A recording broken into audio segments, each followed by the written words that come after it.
Caffeine addicted winner who doesn't understand why people want to watch me, but I'm very grateful.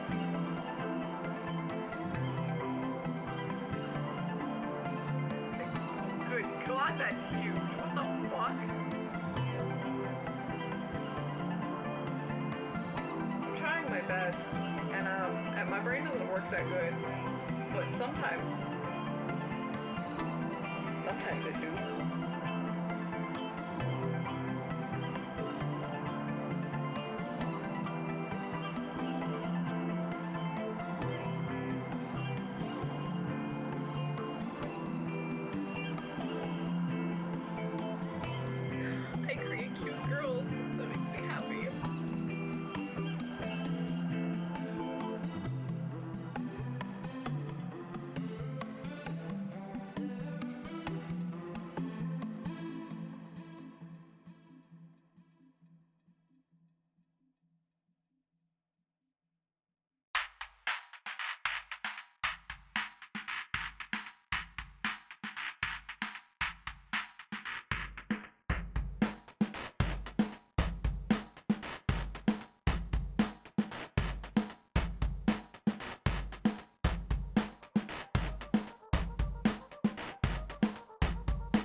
Caffeine addicted winner who doesn't understand why people want to watch me, but I'm very grateful.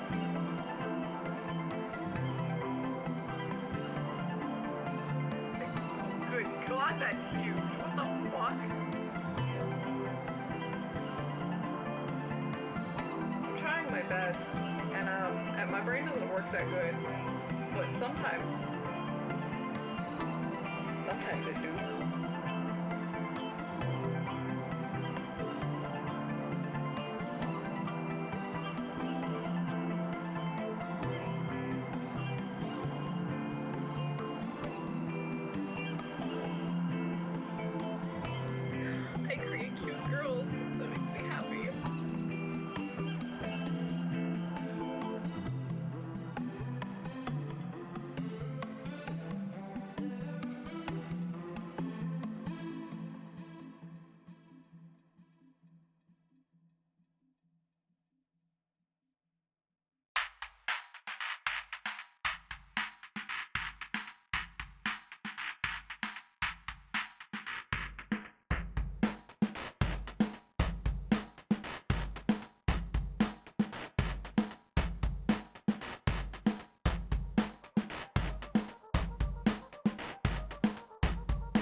Wait, who said gooning live? What? Who? What? I am so sorry. You. That came out of your mouth. No. I'm reading chat. Hello, Yupseo. What? You said it. Oh my god. I didn't say anything. Well, you were the start. You were the cause.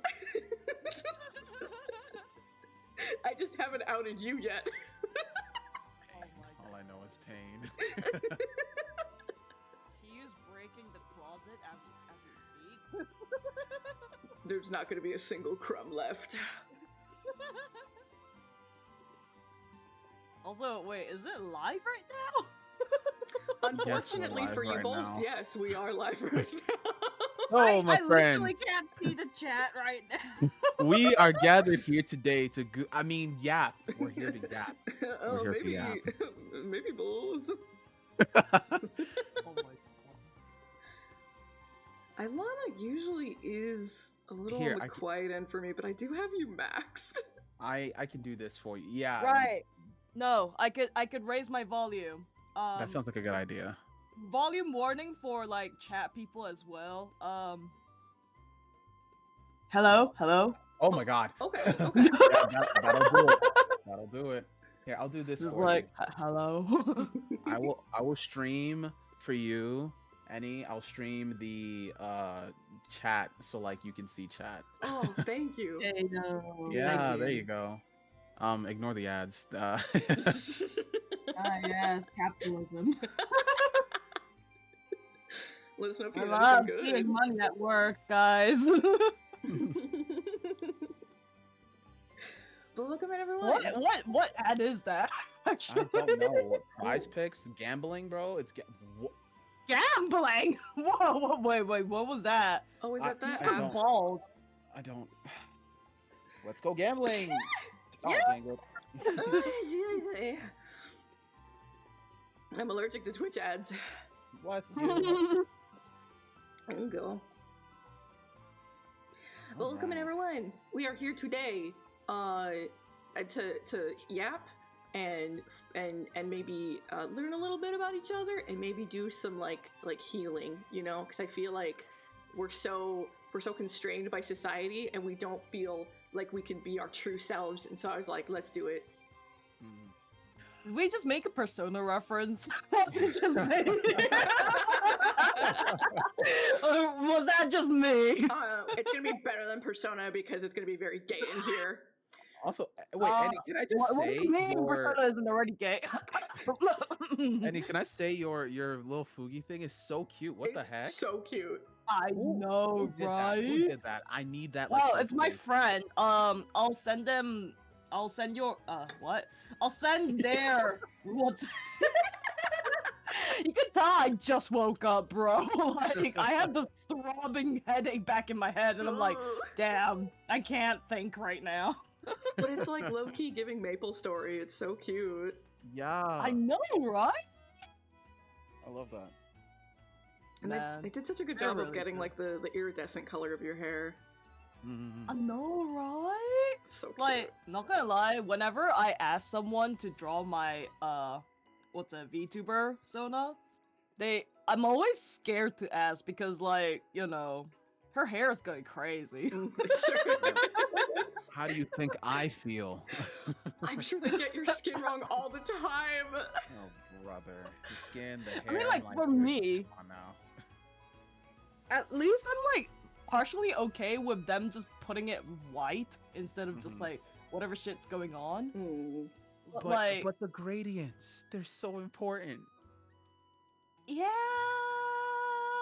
Because they match your eyes so well, but it's like also the accent. Like it's It's good. It's good shit. Not to lie. Wait. Actually, I think I had like one of the. Actually, I don't have the mood board anymore, but I do have some of the old references for her. Wait. Oh. Let me show. Let me show. Yeah. You just say, "Yep, I'm a beat say ass." Wow. Forgot to mute. Anyways. I'm just like, damn, beep say ass. You tell him. Bips that. Bips that. So yeah, this was like the original, design. So pretty. I kind of like chucked, Diamond from Hosoki no Kuni, and then I was Yes. like, yeah, make her long-haired, and then like slap a lily on there. Also, type shit. Yeah, I see the vision. I see it. And I was like, yeah, when they gave me back this design, I'm like, yeah, type shit. Shit, baby, let's go. But not gonna lie, a lot of her old art doesn't really. They thought like it was like white hair, but you can clearly tell it's not. Yeah, Yeah, babe. iridescent. Man, I really still love this art. Bro, Ooh, there's that is very soul. Oh my god. Sorry, Fun, bro. I was like, oh, I'm in a VTuber like Utate Minecraft server, and I met them there and everything like that, and I was like, oh, they're actually kind of huge or whatever. So to see their name was like, oh, Yeah. jump scare. No, she's amazing, bro. Unfortunately, I don't play Minecraft, but like, yeah. Yeah. And then, oh, yeah, the new design. Actually, before making the actual design, the artist finished the model first. Oh, Really? Yeah, so like the artist got the original design from before and then like added a shitload of new stuff in it. huh. And then I was like, Oh. OMG, that's so cool. Hey, Mr. Designer, can you like redesign the design? And like, they're like, yeah, fuck sure. And like made me a new ref sheet based on the new model design. Oh, that's so nice. Hell yeah. Yeah. So what's up, hell Sue? yeah. Good to see you, buddy. It's been a minute. Welcome, welcome. Welcome in. Waka waka. Waka waka. Yeah. So So- good. Are we ready to get unhinged? I'm so ready. You have no idea.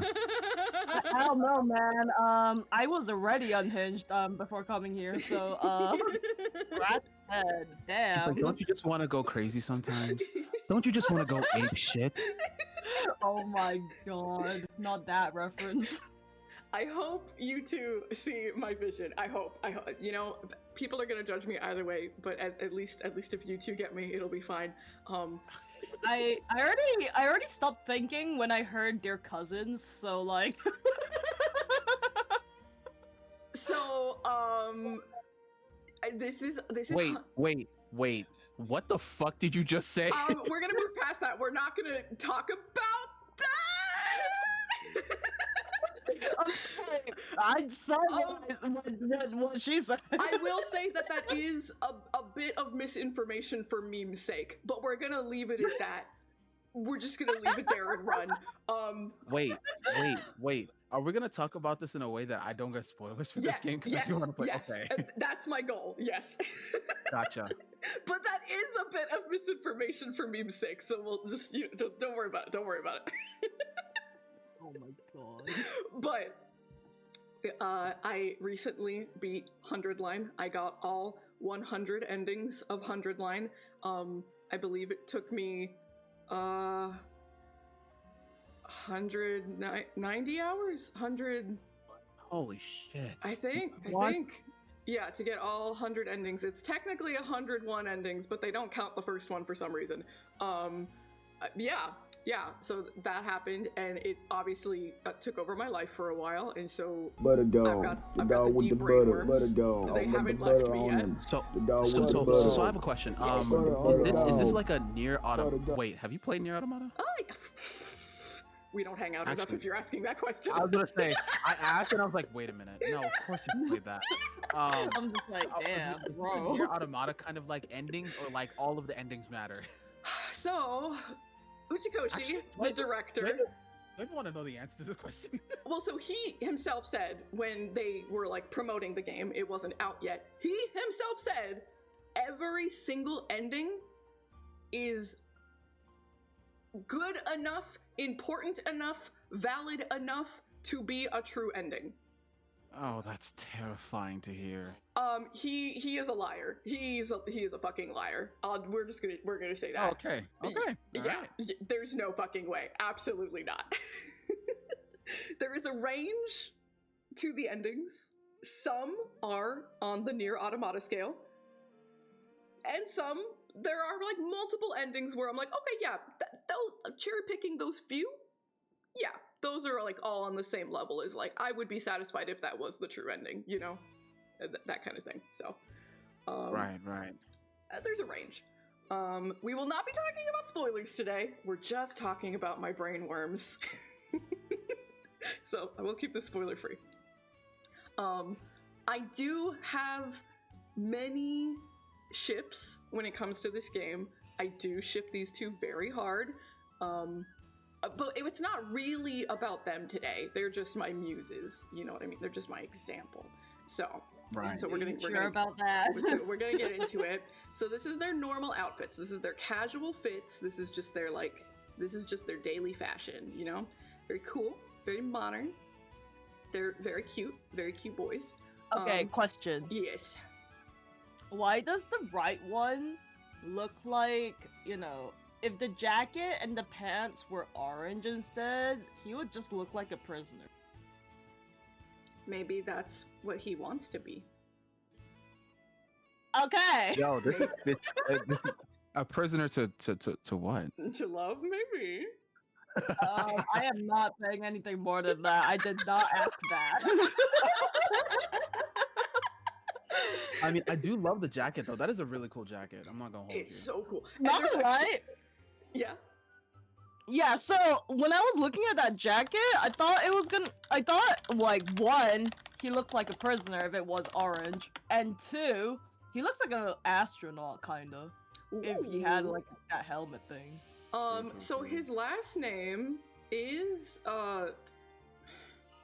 Japanese. NASA? Japanese is fucked up. So it's either Blue Moon or Green Moon. Blue Moon makes more sense though. Ah. Yeah. So it is kind of space themed. Kind of spacey, yeah. But yeah. What we're here for today though, I just needed to show the before and after, you know what I mean? What we're here for today are their class uniforms, which is what these are called. This is what they go What? into battle with. What the? No, never mind. Don't explain. It's like, No, it's just because I genuinely don't know shit about this game. So Yeah, so when they have to go have into the- battle, this is the armor that they wear. This is what they go into combat with. Everyone gets a slightly different variation to the uniform, to the fit, especially the girls, because we have to put them in skirts, you know. Everyone's got like a little bit of flavor to them, but generally speaking, this is the uniform when they go out to fight. And I just, you know, it's the elephant in the room. Why do they have an open hole in their chest? Why is it like weird musculature, veiny, tentacle-y, textured things? And then there's just the hole where the heart hole. is. And then there's like a flame that, you know, it like insinuates the heart. But it's like There's Sans Undertale. They're all the fans Undertale, yep. Everything's already, you know, figured. I already figured everything out. There's Sans Undertale. Sooner or later, they're gonna have blue flaming eyes. So, some of us have penned the term soul hole for this phenomenon here. You're joking. And I have the brainworms for imagining these two boys fingering each other's soul holes. What? What? Whoa! Just Yo, what? So Wait, at the beginning of the stream, wait, what? at the beginning of the stream, when I said we are gooning, I was joking. Just wanted to put that out there, guys. We were joking? I never am. I never am.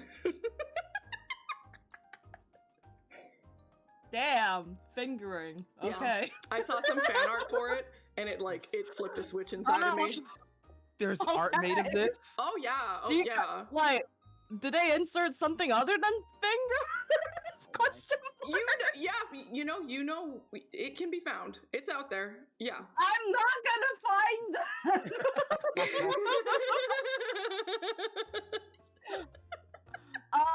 Just to make sure, this channel is 18 plus. Yes. It is. Yes. Yeah. Okay. Yeah. Dude, I opened the stream with "We're gooning live." If it wasn't, I'd be cooked. We'd be cooked. Oh my god. Bro, if I was streaming, my YouTube would get shut down right now. No, it's fine. It's just a soul hole. That's all. Maybe it goes to a pocket dimension. You know, we don't know. A pocket Do they- dimension to do what? The baby? Do they feel it more strongly because it's their soul? Oh I my guess? god! Right. There's so much to think about. There's so much to be like. There's so much Wait, room so for do your these imagination. holes have like sensitive spots? Question mark. They are never once addressed in game. It's just there. Damn. You know what I'm thinking of? Like, have you guys seen the anime Kisniver? Yeah. Yeah. Oh so my god. This makes me think of that in that, like, they're connected through their feelings and their sensations and things like that or whatever. So what if by touching these, with these, Oh my these god. soul holes, they can like feel each other's emotions and like, you know What what I'm saying? Well, okay, I didn't say all that. I'm just, that's a sensation, that's a feeling, you know what I'm saying? Like, hey.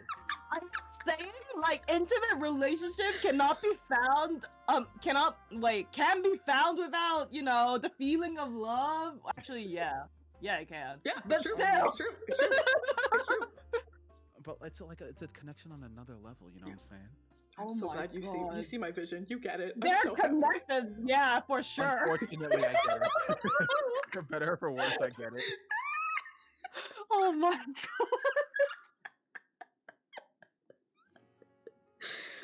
And I did say that I have many ships in this game, but somehow this particular phenomenon, the fingering the soul hole, it only tickles my brain when it's these two. I have no interest in seeing that with women, unless it was between two women. That would be fine, but I don't know. So what you're saying I is see. we're gay. Yeah, absolutely, yeah, terminally, it's over. Oh my god. Yeah. Wait, so you're telling me like the creators of this game just gave them like a fucking hole? Yeah. In many meanings, more than one. Yeah. To like everyone here without any like explanation to it. Yeah. Dude, this is Uchikoshi we're talking about. He does whatever the fuck. Oh he yeah, wants. yeah. You know what? Never mind. Tetris extermination, whatever. Yeah, so I've just, I get to live the rest of my life pondering what must it be like. What the souls are?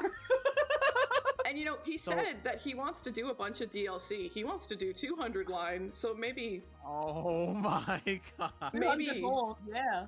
maybe someday. So what is the real relation between these two? If that's not a spoiler. It is a huge spoiler. Yeah. Never mind. Yeah. Uh-huh. Yeah. So we're just gonna say they're cousins, okay? But okay, it's a huge game. There are a huge amount of endings, right? Huge amount. Not every ending plays off of each other. Oh, okay. I see what you Okay, mean. so when you were saying like, when Ushtaka was saying like, every ending is a true ending, you're Yeah. like bullshit. That's what Yeah. you meant, right? Yeah. Okay, Yeah. okay, that makes sense. Yeah. So, while something might be true in this part of the game, it might not be true in this other part of the game. Stuff like that. So they can be cousins in one timeline, but not in the other. Potentially. Allegedly. Allegedly, yeah. Allegedly. Okay.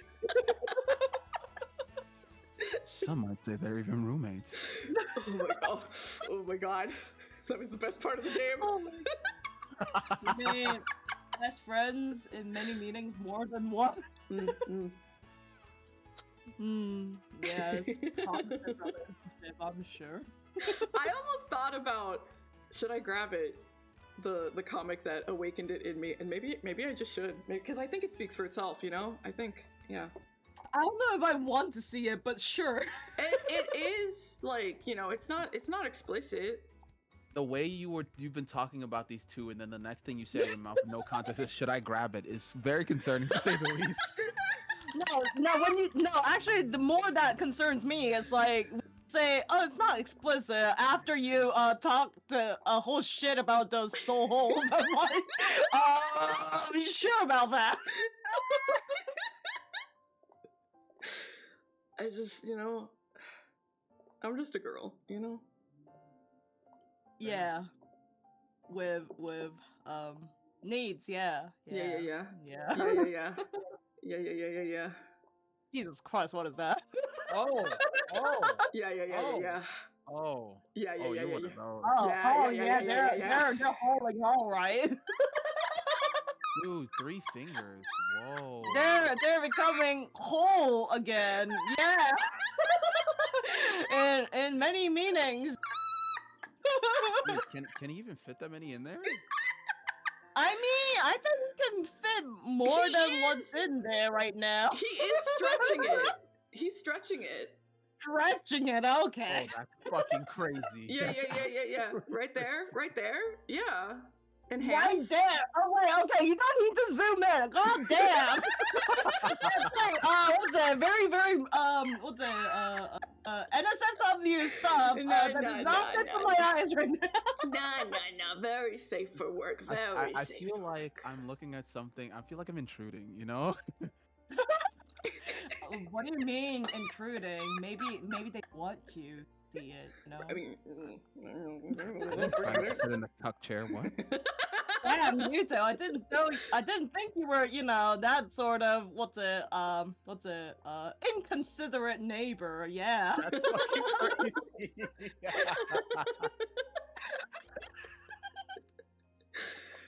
Oh my god.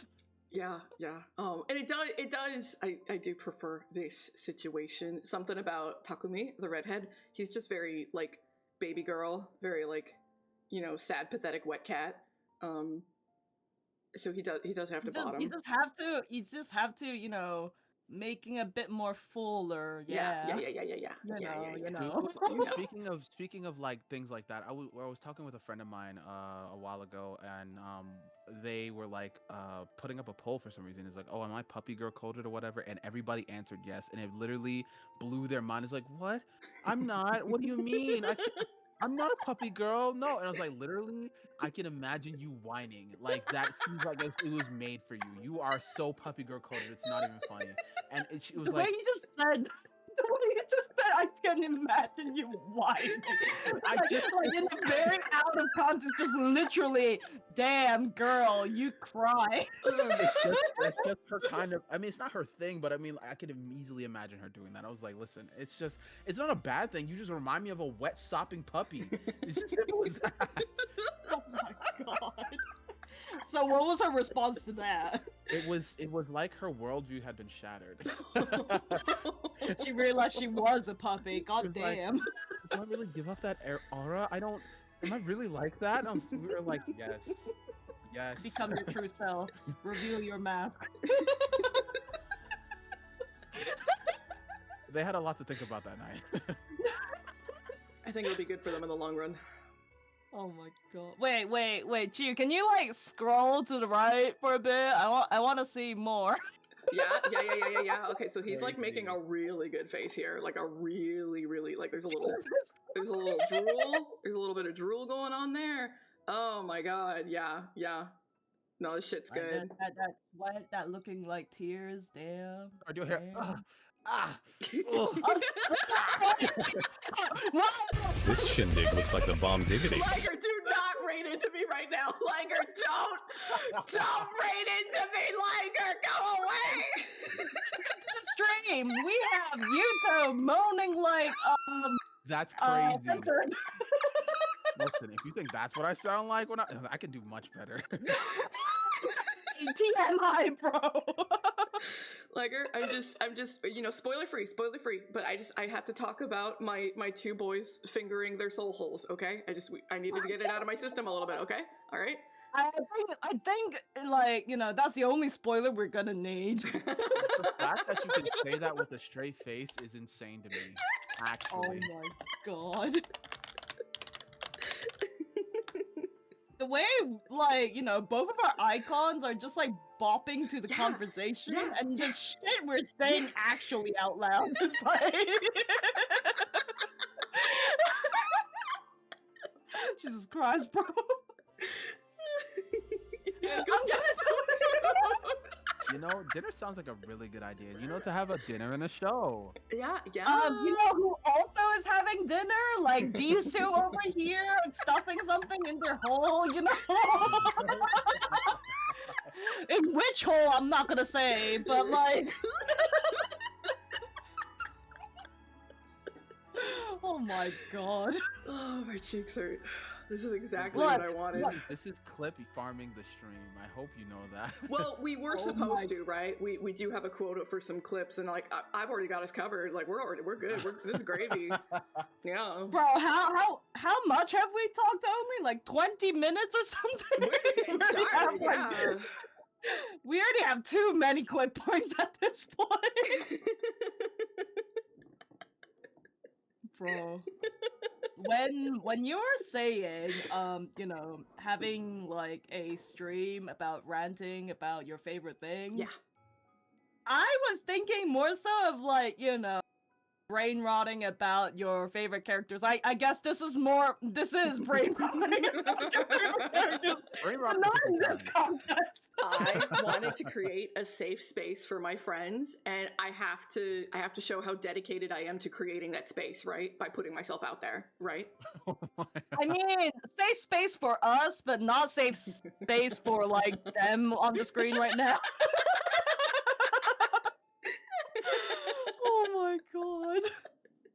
I had some more normal ones, but I had to be true to myself, Absolutely, I agree. Is it normal though? Is it just normal for you, or is it normal for people? I feel like the other one would be comparatively, yeah. I'm just like, I just have to make sure, because like, the shit we just seen. I think the word comparatively is doing a lot of heavy lifting here. It's carrying a lot of weight. Oh my god, a lot of weight in I'm not gonna actually.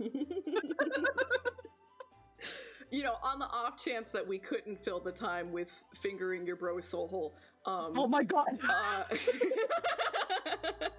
I am too, what's a say so for this, I was gonna talk about the new .hack that they just announced, but... Oh yeah, dude, I saw that, and I'm like, God. dude, I want to get into .hack. I think it looks really cool, but like also God. I'm like, well, if I just jump in from this, I think they're making it so that you can just jump in from So this. I am the person to talk to. I've literally been playing these games since I was a child. I was not a hive mind. I was not a hive mind of children. Children. Oh, okay. You split yourself into more than one. Okay. I love that franchise with all of my heart. If it had been like keeping up, like if it hadn't died for like 15 years, it probably would be like my number one of all time. It's so phenomenal. And they have said that they're like, oh, we're calling it zero because we're starting over from zero, and we're like totally. They said that this won't be connected to the old ones at all. I say that's bullshit, because every single thing in that trailer was a connection to the old games. So I don't believe them. Wait, actually, I don't know what .hack is, actually. So .hack is a franchise. It's a multimedia project. So there are anime, mangas, light novels, video games, mobile games, like the whole thing, the whole kit and caboodle. Damn. And it is a franchise about an MMO. So they might go through different points in the timeline of the history and life of this MMO, but you are always some person playing this MMO. And every single time something goes wrong in the MMO, and people who die in the game enter a coma in real life. Oh, so this is why I was Sword Art hearing Online. about how it's like Sword Art Online, but like way better. It is way better in every way, shape, or form, and it fucking came first. So I don't want to hear no, it's like, Sword Art is like Duck Hack. Yeah, that is also true. Okay, sorry. I'll say, well, let's say rip off some for Sword Art Online. It's an isekai, yeah. But because it's a multimedia franchise, it's got a lot to it. Like a lot. So it is kind of overwhelming, and it's a little bit like, oh, where do I start? What do I get into it? There is a very specific order of things, and I would be happy to give that list if anyone wanted it, because I think absolutely, it's Absolutely. phenomenal. It is so incredible. The thing that makes it so much better to me than most other franchises or multimedia projects in general is like how aware these writers are of what they're writing. So it's about an MMO, and it's about an MMO from like the late 90s. As you go a bit further on into the franchise, it becomes like the 2010s and like 2020 and stuff like that. But at the start, we're talking about a bare bones MMO. Like when you first boot up the first video game, you can read the like update logs for this fictional video game you're about to start playing. They even went that far to include details like that, right? And in the update logs, you can see shit like, in this update, we introduced weaknesses to the monsters. In this update, we added treasure. Now you can kill things for a reason. Like this is the most bare bones MMO you've ever seen in your life. Oh my god. But what's so great about it is they take full advantage of this situation that they've written themselves into. So it's about kids interacting in an online space. And when I say kids, there is canonically a 3-year-old. Jesus Christ, how are they even playing the game? I don't have answers for you. I do not have answers for you. But most of the characters in these games are around the ages of like 10 to 14. They are children. Wait. Children playing the game or children in the game? Playing the game. Oh, okay. Yeah, Gotcha. yeah. You would not what be you're able to telling tell me- their age by looking at them or hearing them. Some of them sound like 40-year-old men. Oh god. I mean, they just had their growth spurt early.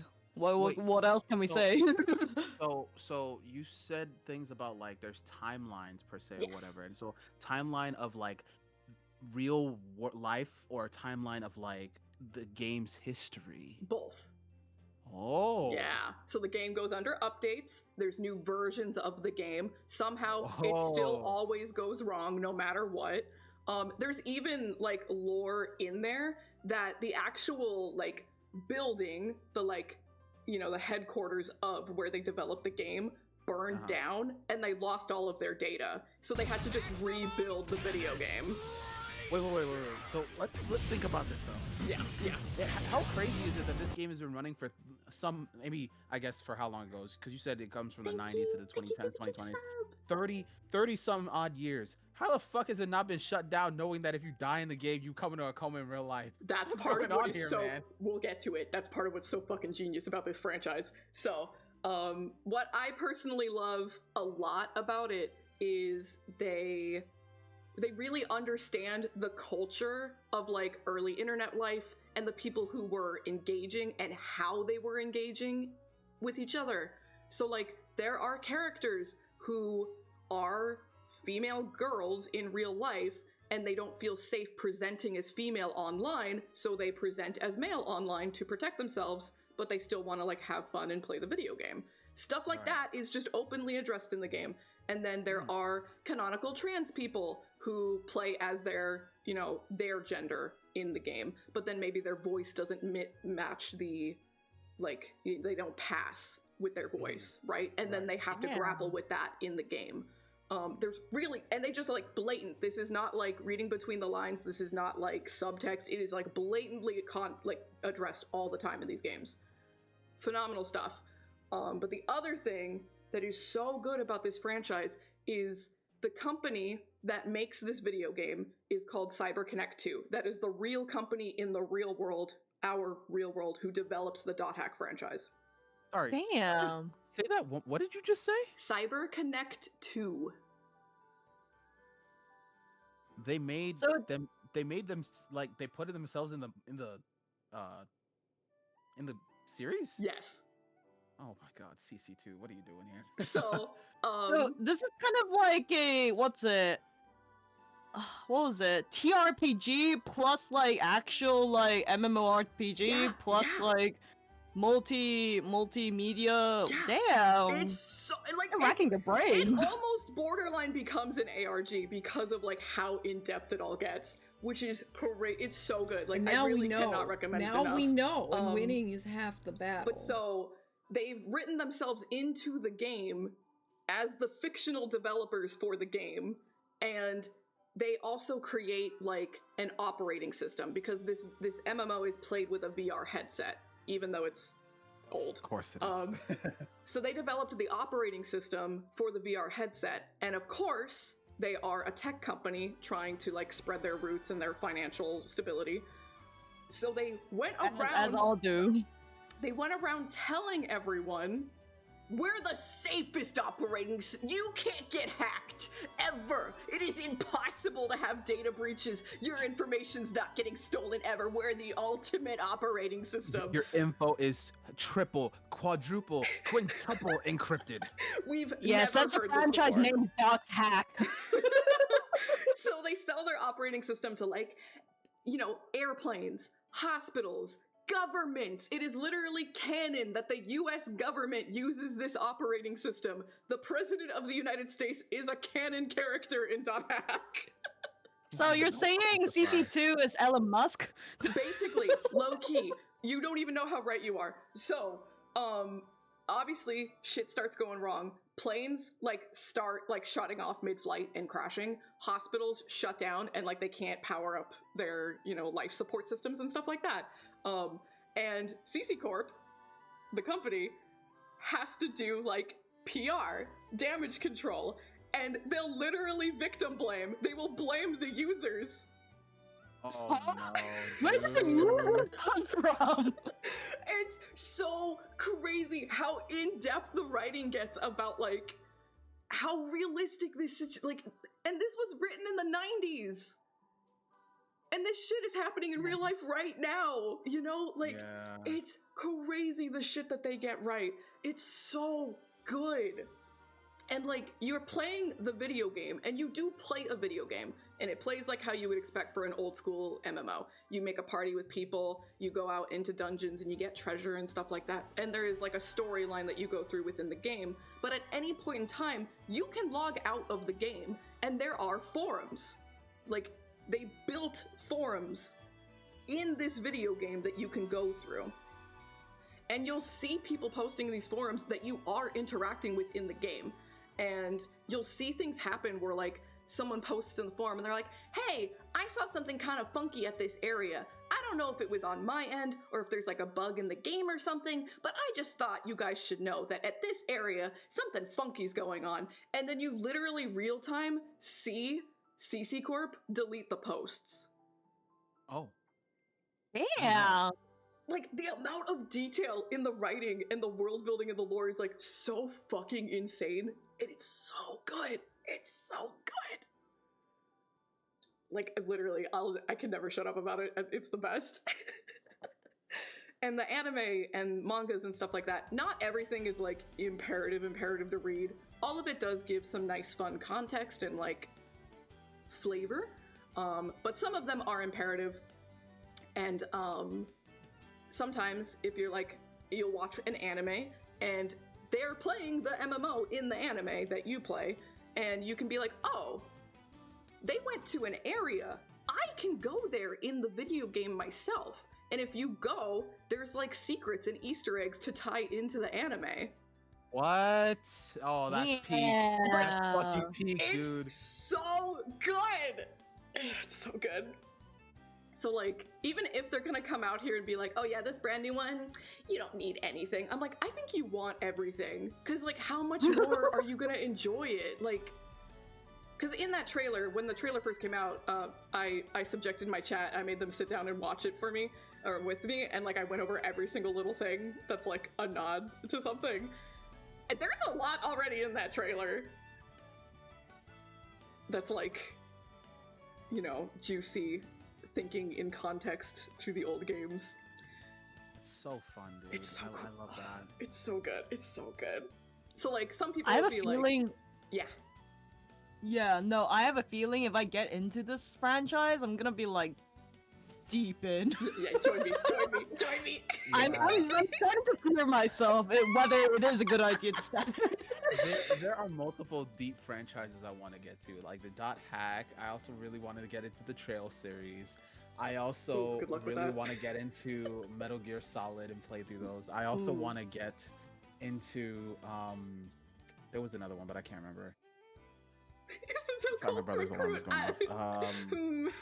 I guess maybe this is how I recruit. I get you. I get your attention with the fingering your bro's soul hole, because then, like, you know, you have to listen to me. How are you not going to listen to me if I start with that? If I lead with that, and then I'm not sure whether these two were connected, but sure. So, like, have you ever heard of like the technique where you're trying to bargain with somebody in a negotiation, and so they hold the whole thing where you put your foot in the door technique or whatever? No. This is blowing the door off the hinges. Putting the door? You have blown. I don't think it's the door that we're putting the foot in. The door is completely blown off the hinges at this point. There's a hole in the wall.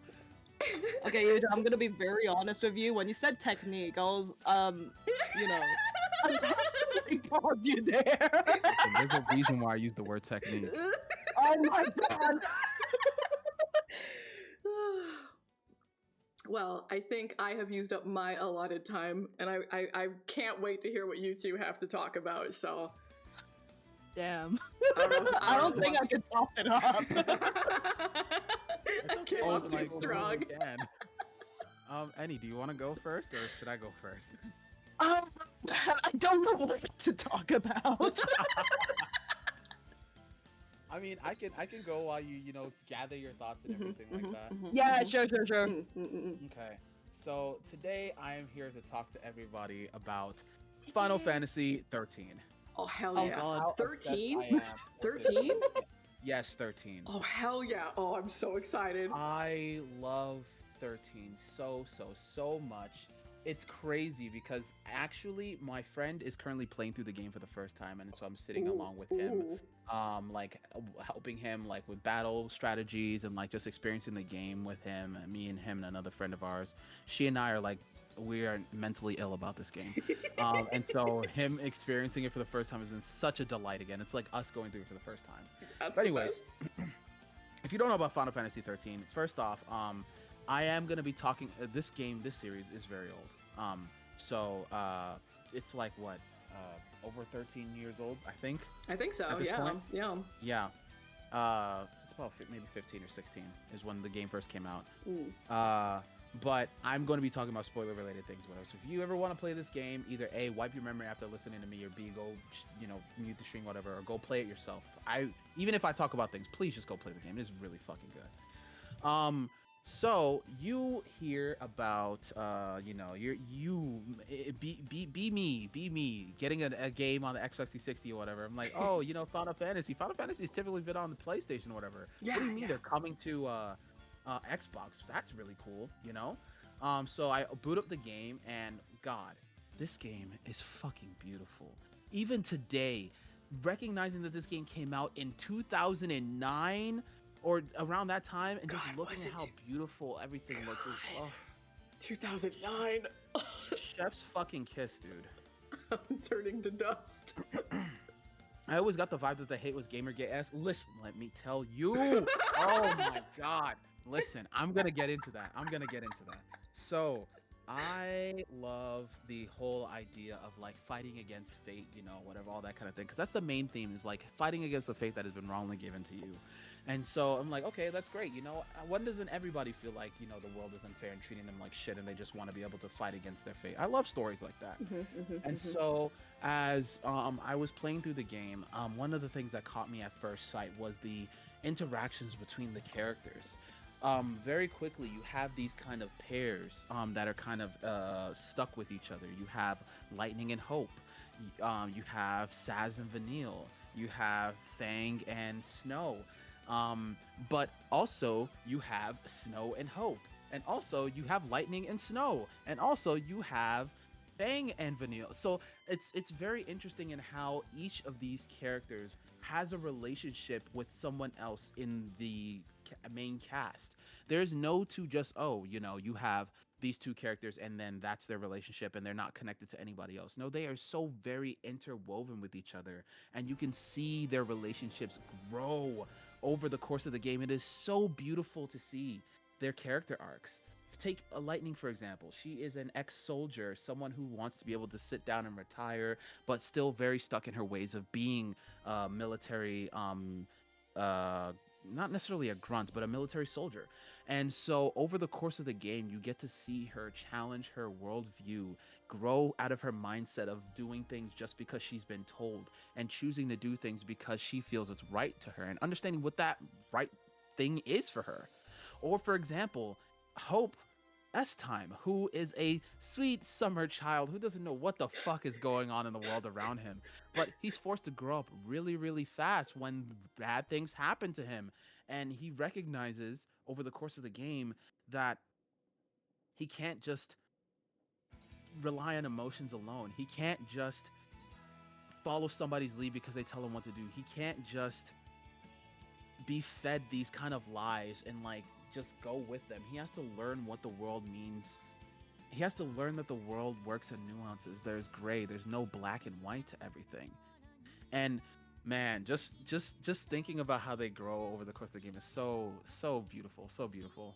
And not only do they do that through just what happens to them in the game, but they also do it through each other. There are a lot of times the pairs that the game places these characters in serve as like mirrors or foils between different character arc stories. So Lightning and Hope together. Lightning kind of serves as like a surrogate, like older sister for Hope, because he's kind of alone and weak and frail and things like that, and he kind of needs someone to lead him around and tell him to do stuff. And so Lightning kind of takes him under his wing to be like, hey, listen, you have all this anger and rage in you and everything like that, and you don't know where to point it, and it's going to drive you insane. All right, I'm going to tell you what to do. I'm going to tell you how to channel this anger into something that you need to do, and we're going to do this together and stuff like that. And you're going to learn how to grow up and be somebody who can take charge. And so as the game goes on, he starts to emulate that. And as they start to question the world around them, Lightning is like, oh my God, what am I molding this child into? He's just following whatever I'm saying. He's just following whatever I'm doing. He's not thinking for himself. And whatever I'm saying, I'm feeding him this toxic, dangerous rhetoric. And so seeing how her words have that kind of power, that word kind of having that control and influence over Hope, makes her think about how the government has done the same thing to her as a soldier. And so she starts growing out of that and telling him, hey, actually, what I'm telling you isn't the right way to necessarily think about things. You need to find that for yourself. I can't give that to you. And he's like, you can't just take that away from me. That's all I was living on. This is everything to me. You're telling me not to live by doing this kind of thing. How can you take my purpose from me? And she's like, I can't take your purpose from you. I didn't even give you a purpose. You need to be able to be the one to come up with that yourself. And so they come up with that thing together and they grow as a result. And I'm like, oh my God. It's so good. It's so good. I'm so happy that you like have so much pure love for this game. And me over here, I love it for like the worst reasons ever. So from one end, we're talking about like true love built from like friendships and like building character through like, striking good storyline, and then the other was just fingering soulful. Yeah. Oh man. And so that brings me to the other kind of thing that everybody kind of hated on the game for, and that is the level design. If there is one thing that is synonymous with Final Fantasy 13, it is the fact that it was a hallway simulator. Yes. Yeah. Everybody talks about how you can only go one way, you can go forward. If you miss anything in the chapter that you're in and you go on to the next chapter, guess what? You can't go back. There is no way but forward. And a lot of the level design, there are some ways where you can sometimes branch off and things like that, but you can it's mostly just you are directed towards this one place, and this is the one place you have to go. And so I also kind of felt that as I was playing, and I was like, damn, I wish I could go back and get the treasure and stuff like that. It really sucks, but I mean, whatever, I guess I'll go forward. And so as you go forward, you are met with the idea, actually from the beginning of the game, you're met with this idea that these characters have this thing placed upon them called a focus by the gods in the world called fal'Cy. And these fal'Cy give them a focus, which is like a mission, to their servants, the Lucy, right? And so I hate we're at the point in the internet now. In 2009, I never would have questioned that for 2 seconds, but now it sounds like Lucy. Yeah. Oh my god. God damn it. God damn it, dude. I didn't even think about it like that. That's really funny. I got that Lucy on you. Oh my goodness. Continue. Don't listen to me. No, it's okay. It's okay. But I think so the whole thing is that they, as the servants of these gods or whatever, are given this mission, and the whole idea is either A, you do this mission and turn to crystal and gain quote unquote eternal life, or B, you fail at this mission or don't complete it in time and you turn into what's known as a Seath. You are a mindless walking monster for the rest of eternity, and nobody wants that. But the issue is, they don't really tell you what your focus is. It comes to you in a hazy dream, and you got to figure that shit out. Good luck, And so it's like, all right, well, I guess we have to just move forward for the purpose of trying to figure out this focus, because we don't want to be mindless walking husks. And so as you progress through the game, you are basically put on this path to completing your focus and figuring out what it is. And as you get to this one certain section in the game, you are met with one of these gods, these fal'Cy, and you are told that everything that has happened up to this point and everything that will happen further is the will of the fal'Cy. This is preordained fate. There is nothing that you can do to go against this destiny, because we have been the ones putting it in place for you. That is why there has only been one path forward, and there will only be one path forward, because you are nothing but a slave to our design.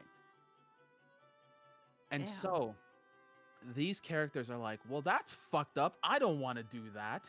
That really sucks, And so when they're faced with this kind of choice, as they've been going along this journey, they are faced with choices in the crossroads that they have to choose either A, to continue to go down this path, or B, do something else. But if they can't figure out what that something else to do is, they go through what is known as an Eidolon summon. And so this moment is kind of like a crossroads where a Lassie has to make a choice between finding a way forward in some way, shape, or form.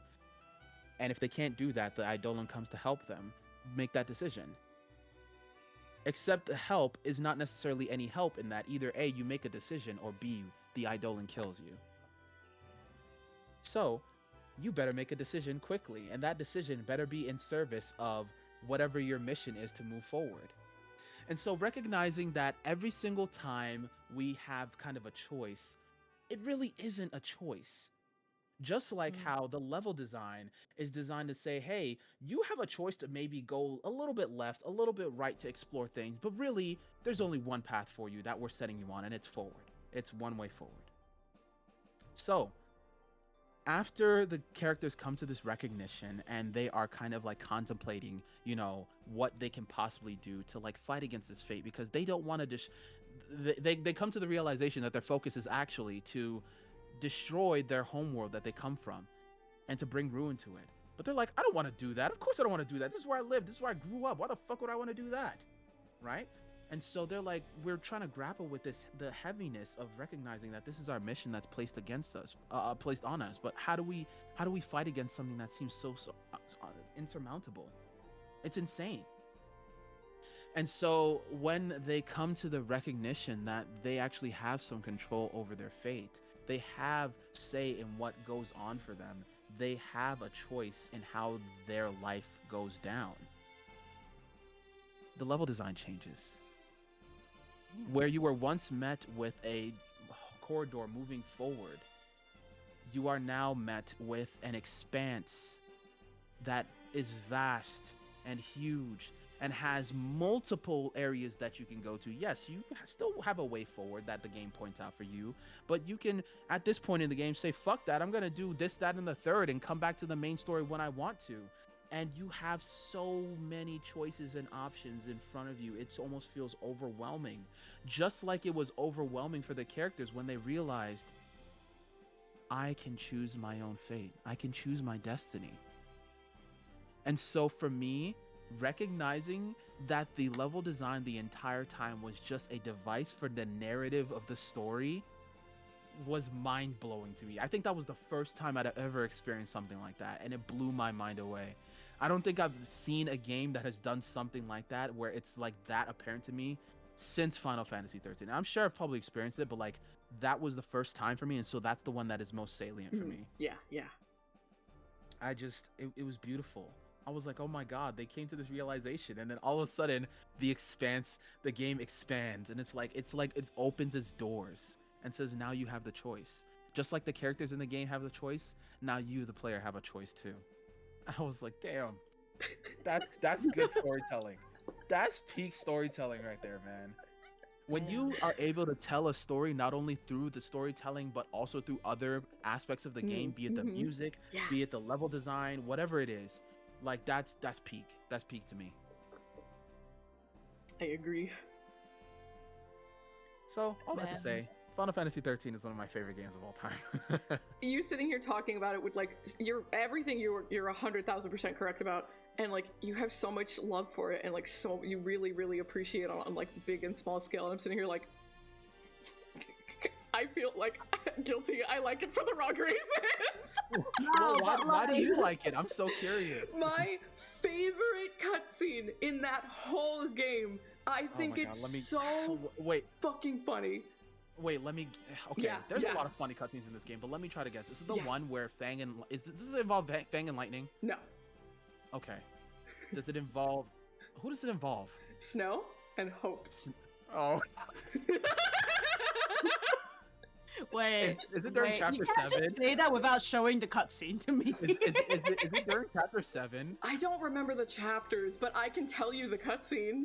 Yeah, tell me the cutscene. Okay, so they're walking, and this requires a teensy bit of context, a teensy bit. Right. So Snow is big, burly, tough, older man. He's a himbo. He's a himbo. He's seen some of the ugliness of the world, and he's like, it's kind of awkward a little bit. Mm-hmm. But he's like, this is my moment to connect with this kid who's lost his mother. He's lost his anchor in the world, and this is a moment for me. Snow is kind of the reason why that happened. A little bit, and Hope knows. But he doesn't. Yeah. Snow doesn't know Hope knows, but Hope knows. So Snow is sitting here like, this is my opportunity to like be a role model. Be like, I can help this child. I can help this lost child. Oh my god, wait, I know what you're talking about, I think. So Snow's like, I gotta do this awesome speech. I gotta show up for this kid. I gotta show him. So Snow's like, oh god. You know what, kid? Life sucks. And adults are fucking stupid, man.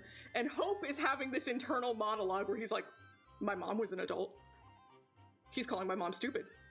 Dude. Oh dear. I can remember a cutscene where Snow was talking and mouthing off, and then it just pans to Hope, and Hope has the most murderous look on his face imaginable. It's so funny. Snow's like, he's not picking up on the vibe at all. And he's like, no. You know what's even dumber?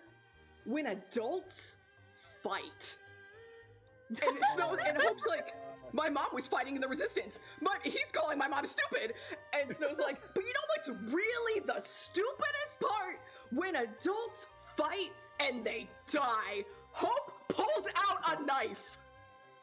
Oh god. Child is ready to shank this man, but there's like an explosion that happens, and so they get flung off. You're talking about chapter 7. Oh my god, I was dying. It's so funny. Yeah. Chiu is talking about it in a really funny context, but like that scene is also very heart-wrenching. Yeah, no, it's not supposed to be funny. Not at all. But that's the thing, Square Enix is so good at accidentally making the funniest fucking cutscenes ever. Like, all of Final Fantasy Origin Stranger of Paradise, none of that is supposed to be funny. It's supposed to be the most badass, cool, hardcore thing you've ever seen in your life. It's funny as fuck. Do you realize the only thing I remember from that game is Jack saying, "I'm here to kill chaos."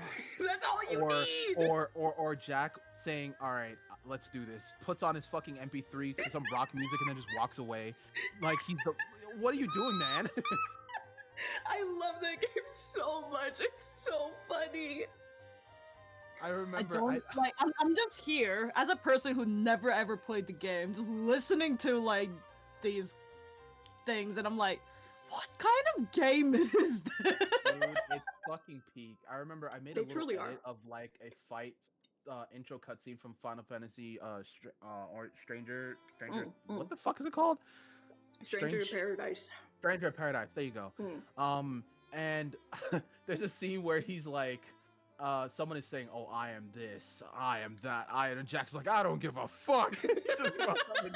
I'm like, okay, Jack, calm down, buddy. It's so good. Dude, Jack is so funny, man. I know that they didn't do it on purpose, because even from like the initial trailers, people immediately caught on to like how corny it was, and people literally were memeing Chaos in the official Discord server, and they started banning people. Oh my god. They were banning people for saying Chaos too much. That's really funny. Chaos. They were like embarrassed. Chaos Emerald. But dude, Chaos. Fourth Chaos Emerald. Where's that damn fourth Chaos Emerald? Like, everyone acts like Kingdom Hearts is the only goofy thing Square Enix has ever done. All of their shit's goofy. No, All of it's goofy. That's what's good about it. Oh my god. I am not gonna lie. I really want to get into like any of the Final Fantasy games, but I literally never tried any. There's so many of them. They're very different from one another. So at this point, it's probably just like whichever one the aesthetic speaks to you, go for that one. Yes. Oh my god. I 1000% agree. Yeah. But yeah, no, I really love Final Fantasy 13. I think it's great. I think more people should play it. Just because I understand the whole hallway simulator thing or whatever. I think it's really cool. Also, the battle system is so fucking fun, dude. Like, you think like, oh, it's kind of turn-based, like action-based. I can't move my characters, all that stuff and everything. I'm like, yes, okay, but like, there's so much strategy in the game, and there's so much tech.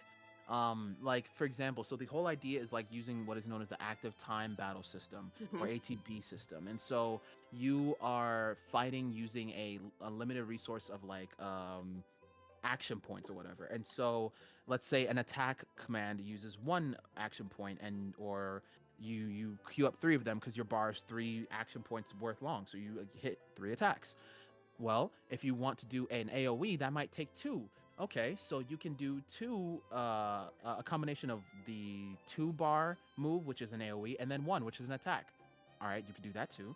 You can also, if you recognize that an enemy is going to die before you get off the rest of your attacks or whatever, let's say you do 1-2 attacks, you can actually cancel your Q as it's going out, so that you save 1 bar and you don't waste 1 bar when you know you're going to waste it. So you have your bar fill up faster, so you can act even faster.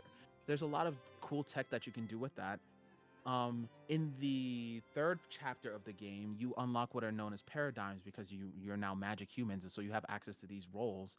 You have the commando role, which is a physical attacker. You have the Ravager, which is a magic attacker. You have the Sentinel, which is a tank. You have a medic, obviously a healer, and then you have a saboteur, which is like a debuff class, and then you have a synergist, which is the buff class. each of the characters excels in 3 classes, which are given to them at the start of the game, though they can get access to the rest of the roles later on. But the cool thing about it is it promotes what are known as paradigms. So these are like party makeups. So you can have like a commando, ravager, and a ravager, and they all have dedicated names for that. So that combination is called relentless assault. You have commando, ravager, medic, which is called diversity. You have medic, sentinel, medic, which is called combat clinic. So they all have cool names dedicated to them and everything, which is really nice. And so it allows you to fine tune your strategies for you, the main character, and the AI to other characters to be able to act in certain ways based on what your party needs in that very moment. If a big attack is coming, oh, I know I'm going to need to heal up after this. Let me proactively swap into combat clinic so I can heal up while the sentinel tanks whatever damage. Or if I know, hey, you know, I'm about to stagger an enemy and make them take increased damage, let me swap into the triple commando paradigm, which is known as Cerberus, so that I have all my strong physical attackers just wallop on the guy, you know? There's another cool thing that they introduce into the role system as well, is that some characters do things really better than others. For example, Ravagers are magic based, and they are really good at increasing what is known as the chain gauge. The chain gauge is a gauge every enemy has, and when it fills up, you do one more attack, and it enters the enemy enters what's known as the stagger state, and so in that state they take more damage. Every enemy has this unique limit to their chain gauge, and once you cross it, then they get staggered. So Ravagers are really good at filling that up. Commandos aren't really good at filling that up. They help to sustain it. So recognizing that you have a class that can fill up the chain gauge really fast, well, guess what? It also drains really fast. So you need to have a class that can help maintain it. So a combination of Commandos, which can sustain the chain gauge, and Ravagers, which can fill it up, helps you to steadily fill it up, rather than having Ravagers that, when they spam all their attacks, it fills up really fast, but then it drains really fast and you're back to zero. So you need something to sustain it. And so building your party around that kind of understanding of how to be able to make the game work for you is really cool. Another cool thing about one of the roles is that for the Sentinel role, you are a tank, you tank damage and everything like that. But did you know that also the more Sentinels you have on the team, the less damage your team will take overall? So let's say a big attack is coming your way, and you have a paradigm that has 2 Sentinels and 1 medic. That paradigm will have the team taking overall less damage, or the medic in the team taking less overall damage than if there was 1 Sentinel and 2 medics. And so you give like bonuses to your team based on the makeup of the party that you're in. So that's also something to think of. So if you really were about to tank an insane hit, you were like, okay, I will make a paradigm that is made up of 3 Sentinels to tank the insane hit, so everybody lives, and then swap to a party of 3 medics so that they can immediately heal each other back to full, and then boom, swap right into a damage dealing or debuff dealing or buffing paradigm to then keep the ball rolling. Another tech that's in the game that they don't actually explain this to you, but is really cool, is what is known as the paradigm refresh system. So typically you have to wait until your bar fills up entirely to use it, or if you want to use segments, you can too. But the whole idea is, like, obviously you want to get full usage out of your ATB bar. So wait for it to fill up, use it all, then wait for it to fill up again, and then use it again. That's how battle typically goes. But what if God said, hey, you don't have to do that. You can actually use 2 full ATB bars back to back. How do you do that, per se? I'll teach you. What you can do is you can use a full ATB bar and then use another one and then swap immediately to another paradigm. That immediately gives you another free full ATB bar to use. Not only you, but your AI companions as well. And so being able to the tech in this game is so good. It is so intricate. And so if you know what you're doing when you play this game, holy moly, you can make this game your bitch. And it's amazing. It's tuning into all that, and then like immediately snapped out of my headspace when you said you can make your game your bitch, and I'm like, huh? Wait, what? I was like nodding my head. I'm like, huh? I'm sorry. I'm mentally ill about this game, dude. I'm so happy about it. No, bro. Correct me if I'm wrong. The Yes. fight that introduced paradigm shifts, was that the Shiva fight? No, the fight that introduced paradigms is after you land in chapter 3 and you fight the military that comes, the military grunts that come your way. Is Shiva after that? Yeah, Shiva comes after that. Okay, so Mhm. here's what happened. I got Final Fantasy 13 day one. Uh-huh. You know, I was playing it, doing fine, and they gave you the usual, do you want to see this tutorial? You know, and I was like, I've played Final Fantasy. Oh no. Oh no. I don't need a tutorial. So I literally never once changed anything until the Shiva fight. No way. Not a single time ever. And I was getting through the game fine. If I got like a little bit of a wall, just level up a little bit. Am I also remembering correctly, like it was kind of more of like a skill tree, not really like a traditional level up. So in each Right, area, yeah. you actually could level cap, quote unquote. Like there was a point where you couldn't get stronger until you went to the next area. I think this was before everyone paired up together, when you were like doing individuals Yes. with everyone. yes. So like I literally would just fight until I was maxed out and then move on and it would be fine. But it got to Shiva and it wasn't working. And it was like so obvious that like I'm Oh, max God. level, quote unquote, that I can be right now. That's not the problem. I'm the problem. What's wrong? And I had to Google why I couldn't kill Shiva. And of course there were no hits because everyone was having no problems fighting Shiva because they were fucking playing the game properly. One way or another, you're gonna interact with this game system. It's gonna make you. So I just had to get a YouTube video of the fight, and I saw them do it, and I'm like, wait, what's that? Wait, what's that? What did they do just now? Did you need a tutorial? Oh yeah, you fucking did. Oh my god. That's really funny that you didn't paradigm shift not once. Not a the single. entire time Yeah, until that fight. yeah. I oonga boonga'd it. Oh my. That's crazy. I mean, which is definitely possible. Like I watched my friend do it. It's so funny because when I first played this game, I was very young and very stupid, so I didn't really know what I was doing. But I Yeah. made it to a part, and this part in the game is like notorious for being really difficult. If you don't know what you're doing in the game and you don't know how to like really optimize your playstyle and everything like that, this will be a wall for you. And so for me, when I was younger and not knowing what the fuck to do, I ended up getting so stuck on this part because I hadn't leveled properly to this moment Mm. that I ended up stopped playing the game for like a year because Yeah. I just could not beat this one boss. Been It was there, my insane. been there. And so after I came back and I beat it, I was like, oh, okay, this makes sense. And I was like, yeah, fuck this guy. And I went on and everything, and I was like, oh, other people are struggling with this too. This guy's just really fucking hard. That always feels Some- better. Yeah, and so when I watched It's not my that I friend- suck, everyone sucks. when I then recently watched my friend go through that fight and do it in like 2 tries, I was like, damn, Oh no, they're a gamer.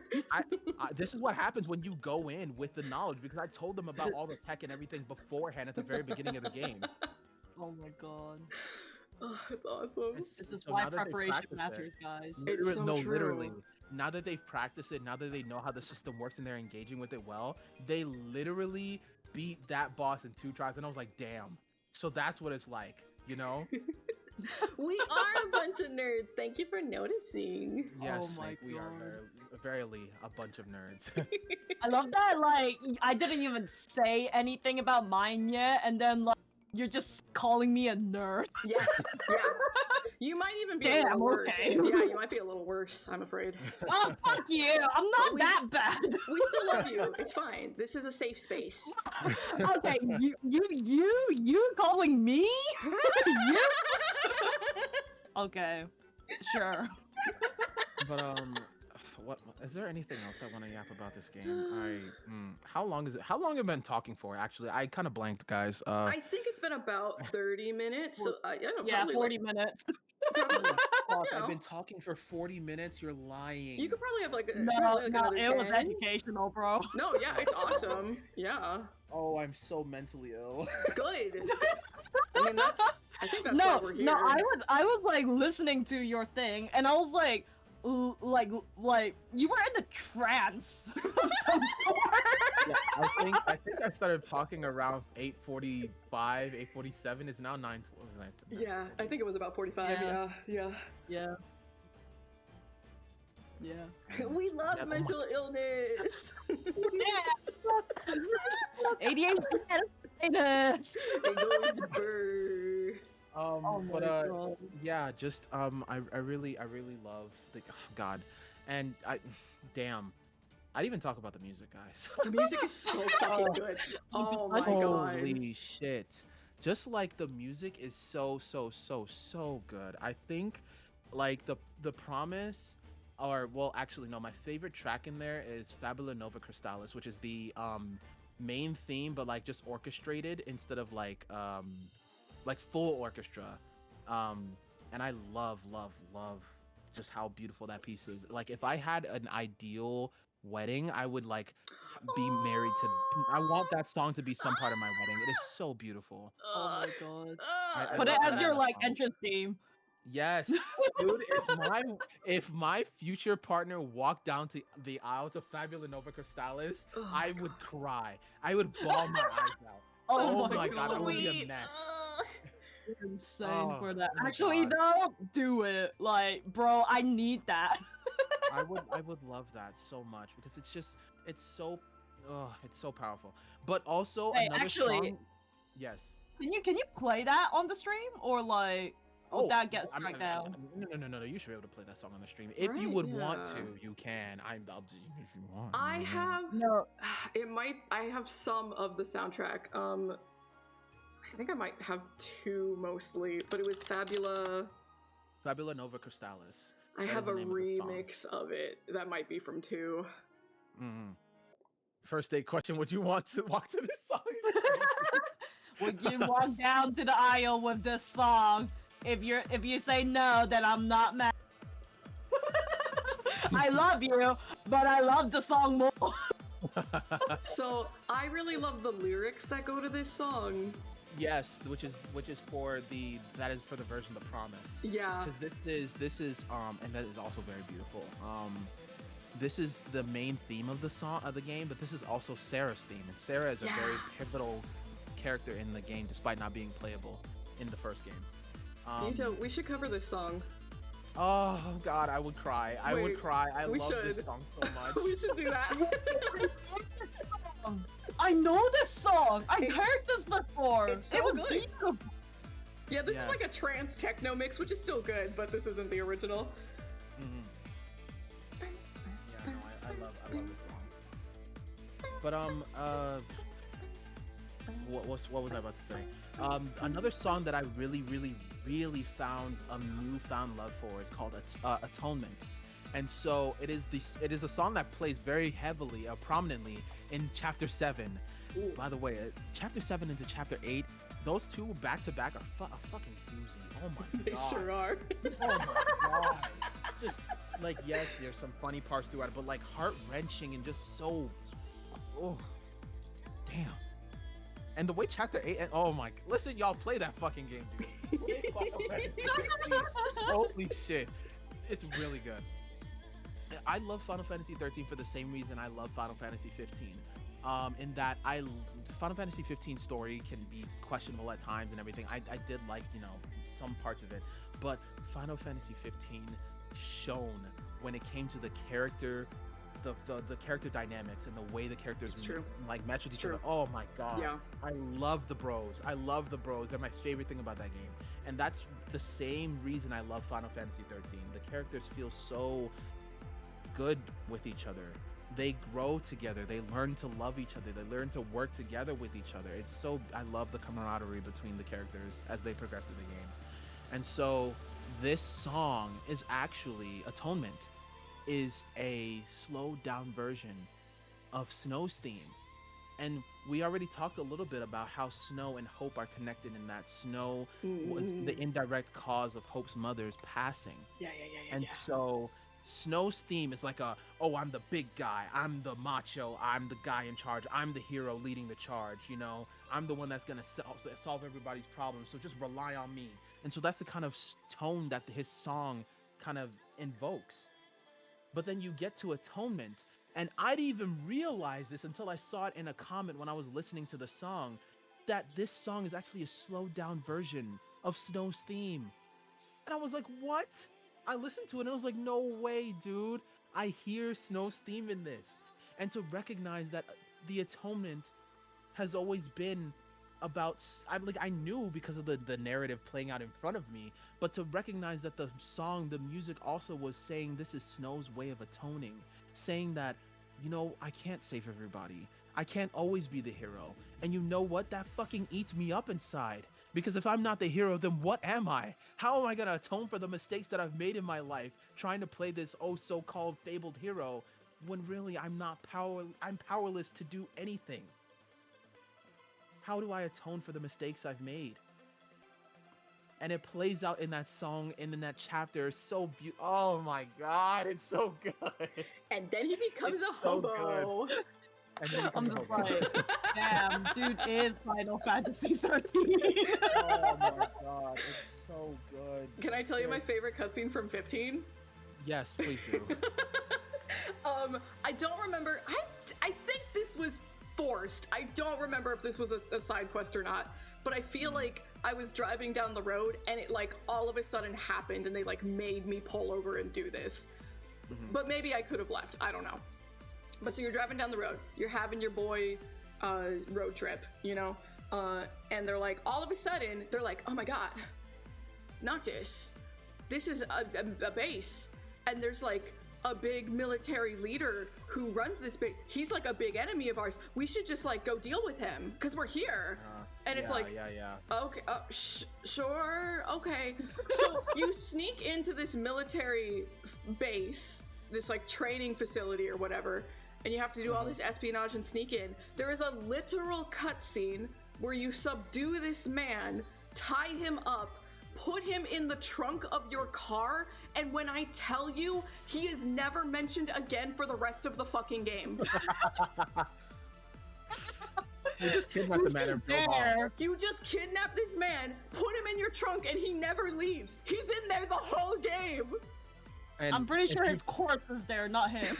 I would say, considering what happens in that game, yeah, there's definitely a corpse in there. It's so funny. Oh, that's really funny. No, because the way I was gonna say Shibari, but then I realized he's dead. Oh, man. But for some reason, my prompto always took pictures of Gladius's ass. What? I don't know why. Always. He knows. He knows what you're about. Talking about like beautiful shit, and then we're talking about asses. I now. do love a good ass, and you know Gladius is a big man. That is nice. But my boy was Iggy. That was my boy. Ah, yes, I've come up with a new recipe. It should have been My Iggy's man. ass. Dude, man. Every time I think about what 15 could have been, both in terms of Versus 13 and the DLCs, it makes me so sad, man. It hurts. Yeah. But at any rate, I'll just wrap this up with my piece with saying, you know, it was really funny. I was also prepared to talk about Uma Musume, but I just yapped hell about yeah. Final Fantasy 13 the whole time. I'm so glad you did though, because that's a I game. love how your topics was just like Final Fantasy 13 and then Uma Musume. But not enough people love 13. You're so a I'm man glad. with very wide taste. Yeah. Oh, absolutely, 100%. But yeah, you know, you're right, Chiu. I don't think enough people love Final Fantasy 13, so I'm always jumping at the chance to yap about it. Yeah, I'm glad. But Thank you. in essence, I with the whole song with that thing, and I was like, oh, bro, why is your leitmotif playing in a minor key? What's going on? But yes, at the end of the day, yes, please go play Final Fantasy 13. I know I've talked about a lot of things here that can be rendered spoilers, this, that, and the third, or whatever, but I would say 100% please experience it for yourself. It is such a masterpiece. and just, you know, enjoy what is being put in front of you, and enjoy the characters, enjoy the music, enjoy the storytelling, because it's all woven and intertwined with each other in such a beautiful way. So yeah, that's my 40-minute yapping session. Jesus Christ. Or 50-minute, I should say. It's good for the soul. Yeah. Ilana, your turn. Oh my god. So I was thinking about what to yap. Realized that everyone's gonna be expecting me to yap about Finon. So instead, I'm gonna do a twist. I'm not gonna talk about Finon. Okay. What? And I'm not going to talk about, like, Friday either, even though you What? kind of expecting me to. No. I'm gonna talk about something entirely different. Hell yeah, let's go. But how can you not talk about the whole The game? no, well, not about the gay, but like, you know, it kind of it hit me when the whole It is my existence from, like, at this moment, yeah. But at the same time, I realized that, what's that? Even if I yap about, like, Friday. Yeah. Actually, no. I kind of did want to yap about Friday. But, like, I realized that, like, I can't really revolve my entire existence around these two guys. So, like, instead, I'm gonna be independent TM, okay? Fair enough. What is Oh my god. What is the Okay. story of that guy that is always rolling the ball up the hill? Oh, Sisyphus. Sisyphus, yeah. I just, not to like steal your thunder, obviously I'm gonna say this one thing and then shut up and let you take the stage, but like the whole kind of, you know, parallel between Finon and Sisyphus, and like, Oh my oh god. my god, dude. Oh. I think Utah really wanted you to talk about this. About it, bro. Like, talk about Friday? Okay, sure. Fuck you. I literally gave an out. I gave an out, okay? What was it gonna be? What was the out gonna be? I was actually gonna talk about, like, one of my longtime OC first kind of thing, but, like, you know what? I'm gonna pause that for a bit. I will talk about it, but I need to talk about Friday since, like, that guy literally, exploded the... Okay? Fuck you, and thank you. You're welcome. I know what your heart truly sings for. Hi! I brought up the Friday fucking wiki just in case I was gonna talk about this. Ooh. And I was not going to talk about this until fucking Yuto pulled the bomb at me with Sisyphus, and now I have to talk about Finon and fucking male wifing, bullshit, whatnot. Okay, alright, guys. I'm gonna throw this. Alright, so we don't need to, okay, so basically, I'm just gonna, pop up this picture, and, so, this is Finon, the white-haired guy. Yeah. This is My Day, the blonde. The one who looks like Gilgamesh. Okay. They're both hot. Yeah. So, basically, when Amphorius was first introduced, like, everyone already saw, Finon with the Kevin pose and was like, holy shit, this is like, the Honkai Sword, spin-off kind of, kind of like a variant kind of thing. Yeah, variant kind of thing, XP if you will. But like, everyone just saw Final and went batshit insane. And My Day actually does have like a counterpart in Honkai Sword as well. But the dude doesn't have a face, so like we're not going to talk about him.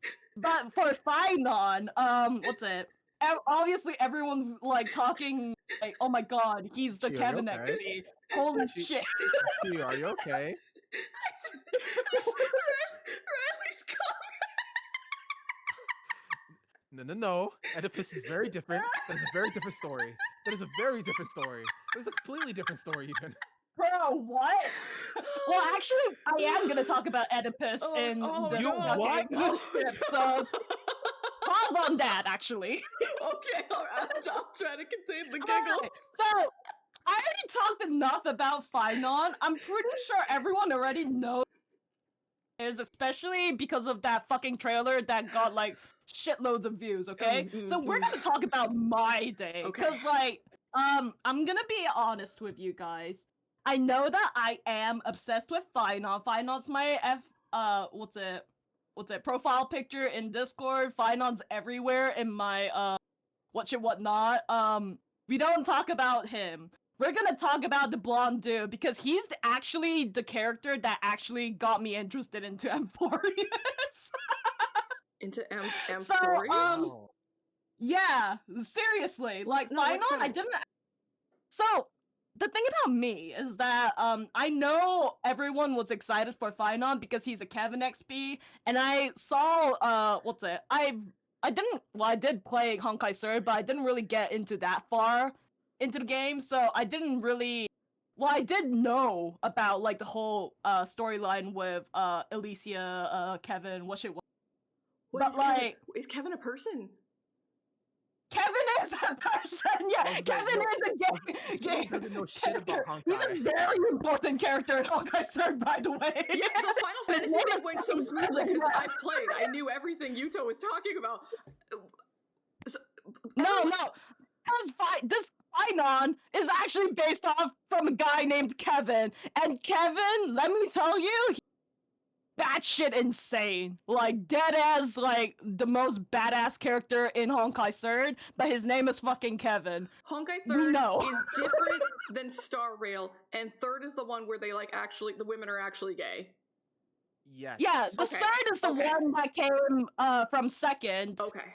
And the Second is the game that came from First, which was, like, I think, like, Second ended with, like, the zombie apocalypse, like, ruining the entire world or something like that. I don't know. Oh, okay. And then, like, Third is, like, a variant of that.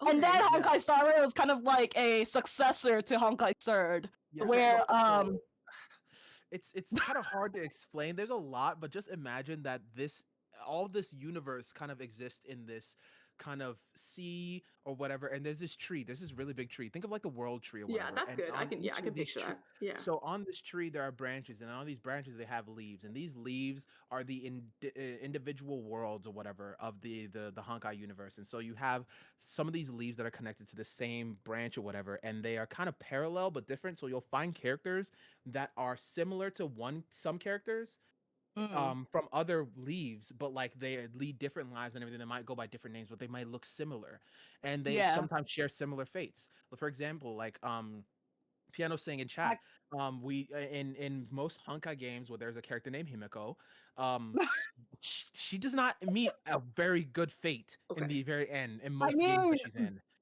I'm not gonna say anything about 4.0, but like, what are we saying in 4.0? Okay. We are a little worried about her in this game because nothing bad has happened to her in this game yet, and so we're hoping that it stays that way. All right, so I understand Kevin a bit more. There was on the yet part because like it might have already happened, but like you know what? We're not gonna talk about that. We're gonna talk about what's it? There was another word you used here that I didn't know. There was another. What? You said May Day. May. Yeah. You said someone. Mighty. My Day was the reason. My Day. Yeah. The reason you got into Ferrous. Amphorius.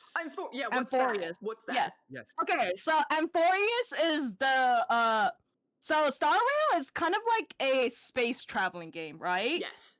And think of like the Astral Express as like a spaceship. Okay. And the Astral Express crew is the guys who ride on those space train. Okay. And like they go into different planets to do whatever shit that happens in there, right? Yeah. Their ultimate goal is to kind of like what's it? So wait, I have to talk about the Aeon system. There's a lot of context for this. Okay, so to explain the Honkai Star Rail, world building.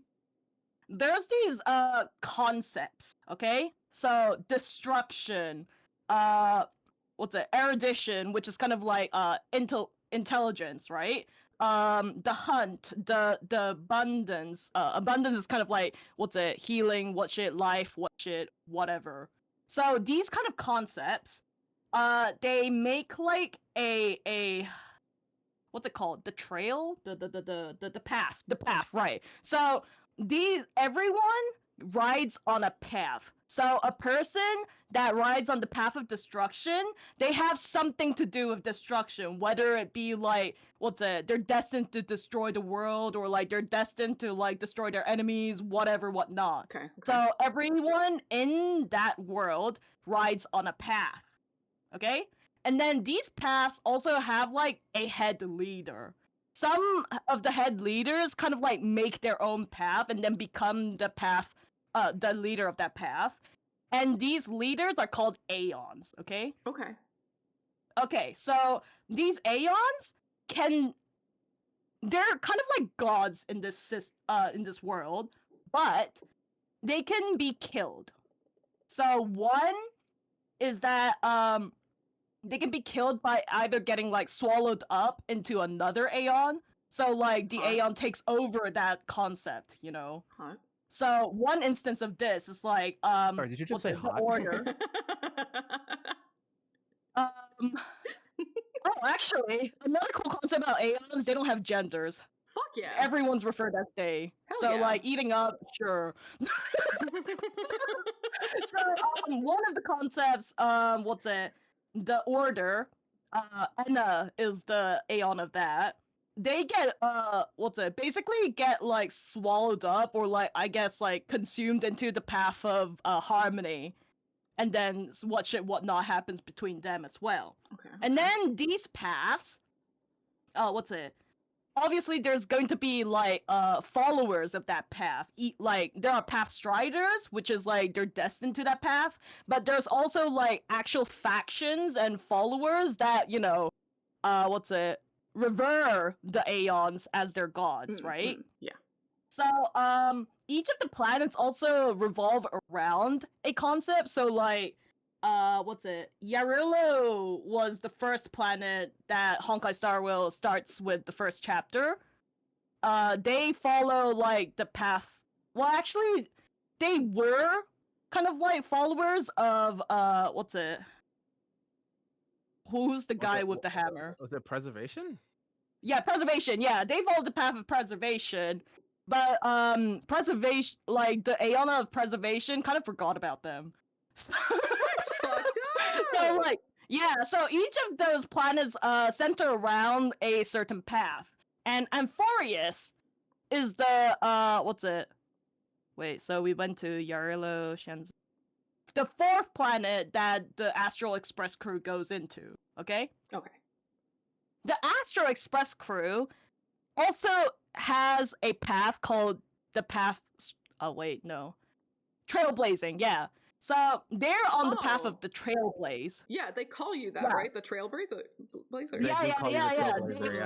Yeah. So these Trailblazers are actually the followers of the path of the Trailblaze. Oh, okay. Yeah. Oh. And then the goal of the Trailblaze is actually to connect each of the planet. So it's kind of like Kingdom Hearts. Yeah, it's kind of like Kingdom Hearts. In a way, yeah. In a way. But like the thing about the Trailblaze is that right now the Aeons kind of like disappeared. Okay. Well, everyone says like they're dead, but like we don't actually know that yet. And like there's a lot of like headcanons in the end of Amphorius that kind of alludes to like what happened, but like I'm not gonna talk about that. Okay. But anyways, yeah, so the Trailblazers, think of them as like they travel around the world and then like connect each of the world together. Okay, yeah. And then they kind of need like fuel to like run the Astral Express. Yeah. And this fuel is created from like going into different planets and then like kind of like, you know, create kind of like a culture exchange kind of thing. Okay. Yeah. Okay. Yeah. And then at the end of Penacony, they kind of realized they're running out of fuel. So like they kind of needed a planet to kind of do that cultural exchange to fuel the fuel kind of thing, right?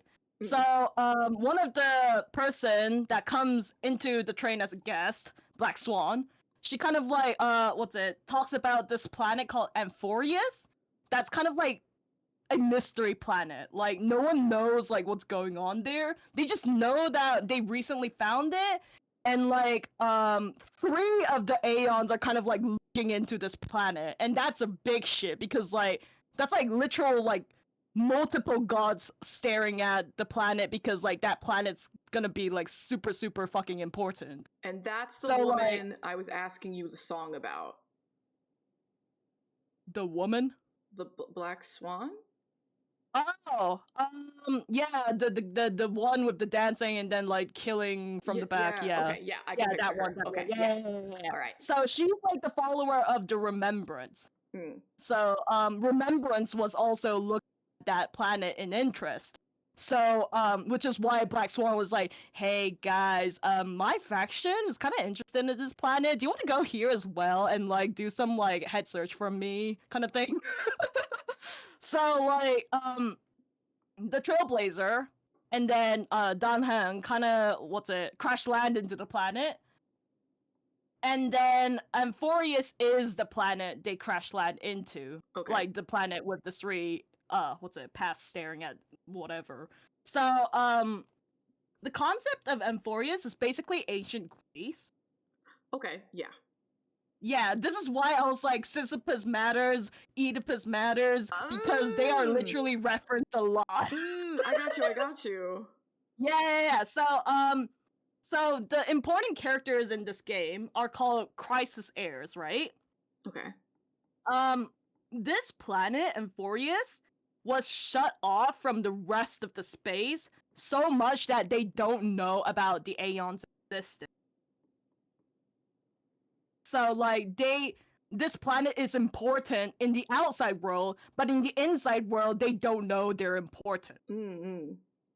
And then like they believe on a different kind of god. Makes sense, yeah. So like since they don't know about Aeons, they kind of have like gods similar to Aeons that they actually if I like explain why that happened, it's gonna be a spoiler, but like I'm not gonna talk about that. Okay. But like so basically like these god-like people in Amphorius is called the Titans. And these Titans are kind of like similar in Aeon. Like they have like the Titan of Law, Titan of like strife, which is kind of like, you know, fighting, violence, whatever, a Titan of like death, etc., etc. Yeah. And each of those 13 Titans can actually be slain. Okay. So like these crisis heir people, they have golden blood. So they're kind of Oh. like demigods in a sense. I think I saw that in that video, in that... Yeah. There's a lot of golden blood in like Yeah. Amphorius videos, not gonna lie. Let's say, and these crisis heirs have like that power to like take over a Titan. So like each of the Titans have like this thing called core flames. If a crisis heir like slay the Titan and get their core flame, they essentially become that Titan. Okay. Do you get it? I think so. Yeah. So it's kind of like, think of it like if like a child of Zeus slays Zeus, then he becomes Zeus. Yeah. Yeah. I would So, have more clarifying questions, like, is it like an amalgamation? Do they remember their past life? But if that stuff doesn't matter for the conversation, it's fine. Oh my god. I need you to understand, you just blew up, Ilana. I hope you know that with that question. Oh my god, I don't know how I'm about to step into that tonight. It's okay. It's not the time or place. I'll get to that. So I just barely started. I haven't even started. Okay, so these 13 Titans are kind of like going crazy at the moment where we step into the planet. And like they're kind of like we step into the planet and like everyone's crashing out. Literally like most of the Titans are like either slain or like has gone batshit crazy. Okay. And the whole world is actually like without a sun at this point of time. Cool. Yeah, so you can actually see Amphorius when you land there, like everything's fucking dark. There's no sun. And we kind of like meet Phynon at the very start of Amphorius because like he literally sees you crash land into the planet when the planet has been like, you know, blocked off from the rest of the space for God knows how many millennia. Yeah. So like obviously he's gonna be like, who the fuck are you? Kind of thing. So what's it? Phynon is like a crisis heir, of course. He's kind of like prophesized to be the deliverer. Right? That's a lot and of the responsibility. deliverer deliver of many things, yes. But like, he's kind of like prophesized to kind of like bring the world into the golden era. Okay, golden era, And golden blood.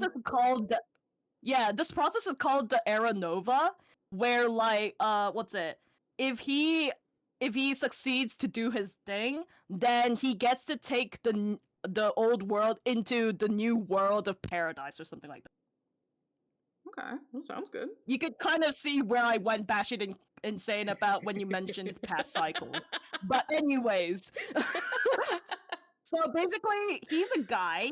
Well, he's not just a guy, but like he's still just a guy at this point of time because like he has so many like prophecies and like responsibilities that everyone's counting him on, but he actually doesn't have anything. He doesn't even have a core flame. He just has like the golden blood that shows him as a crisis heir, but he doesn't have any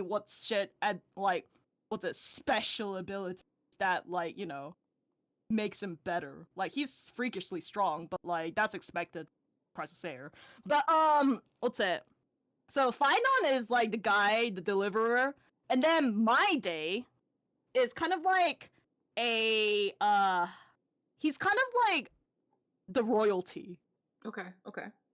So Amphorius is a planet, and each of the cities are based off of like a certain like followers of that Titan as well. Okay. So like Alchemia, the kind of like the capital city that we go to in Amphorius is kind of like the followers of like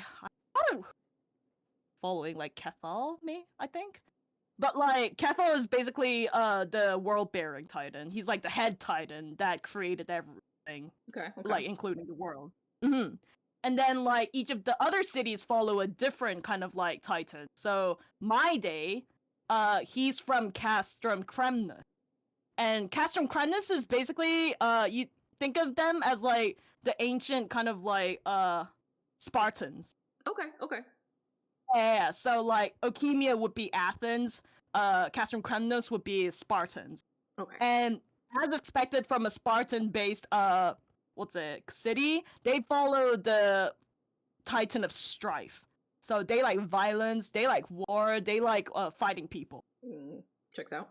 And then My Day is basically a royalty from that kingdom.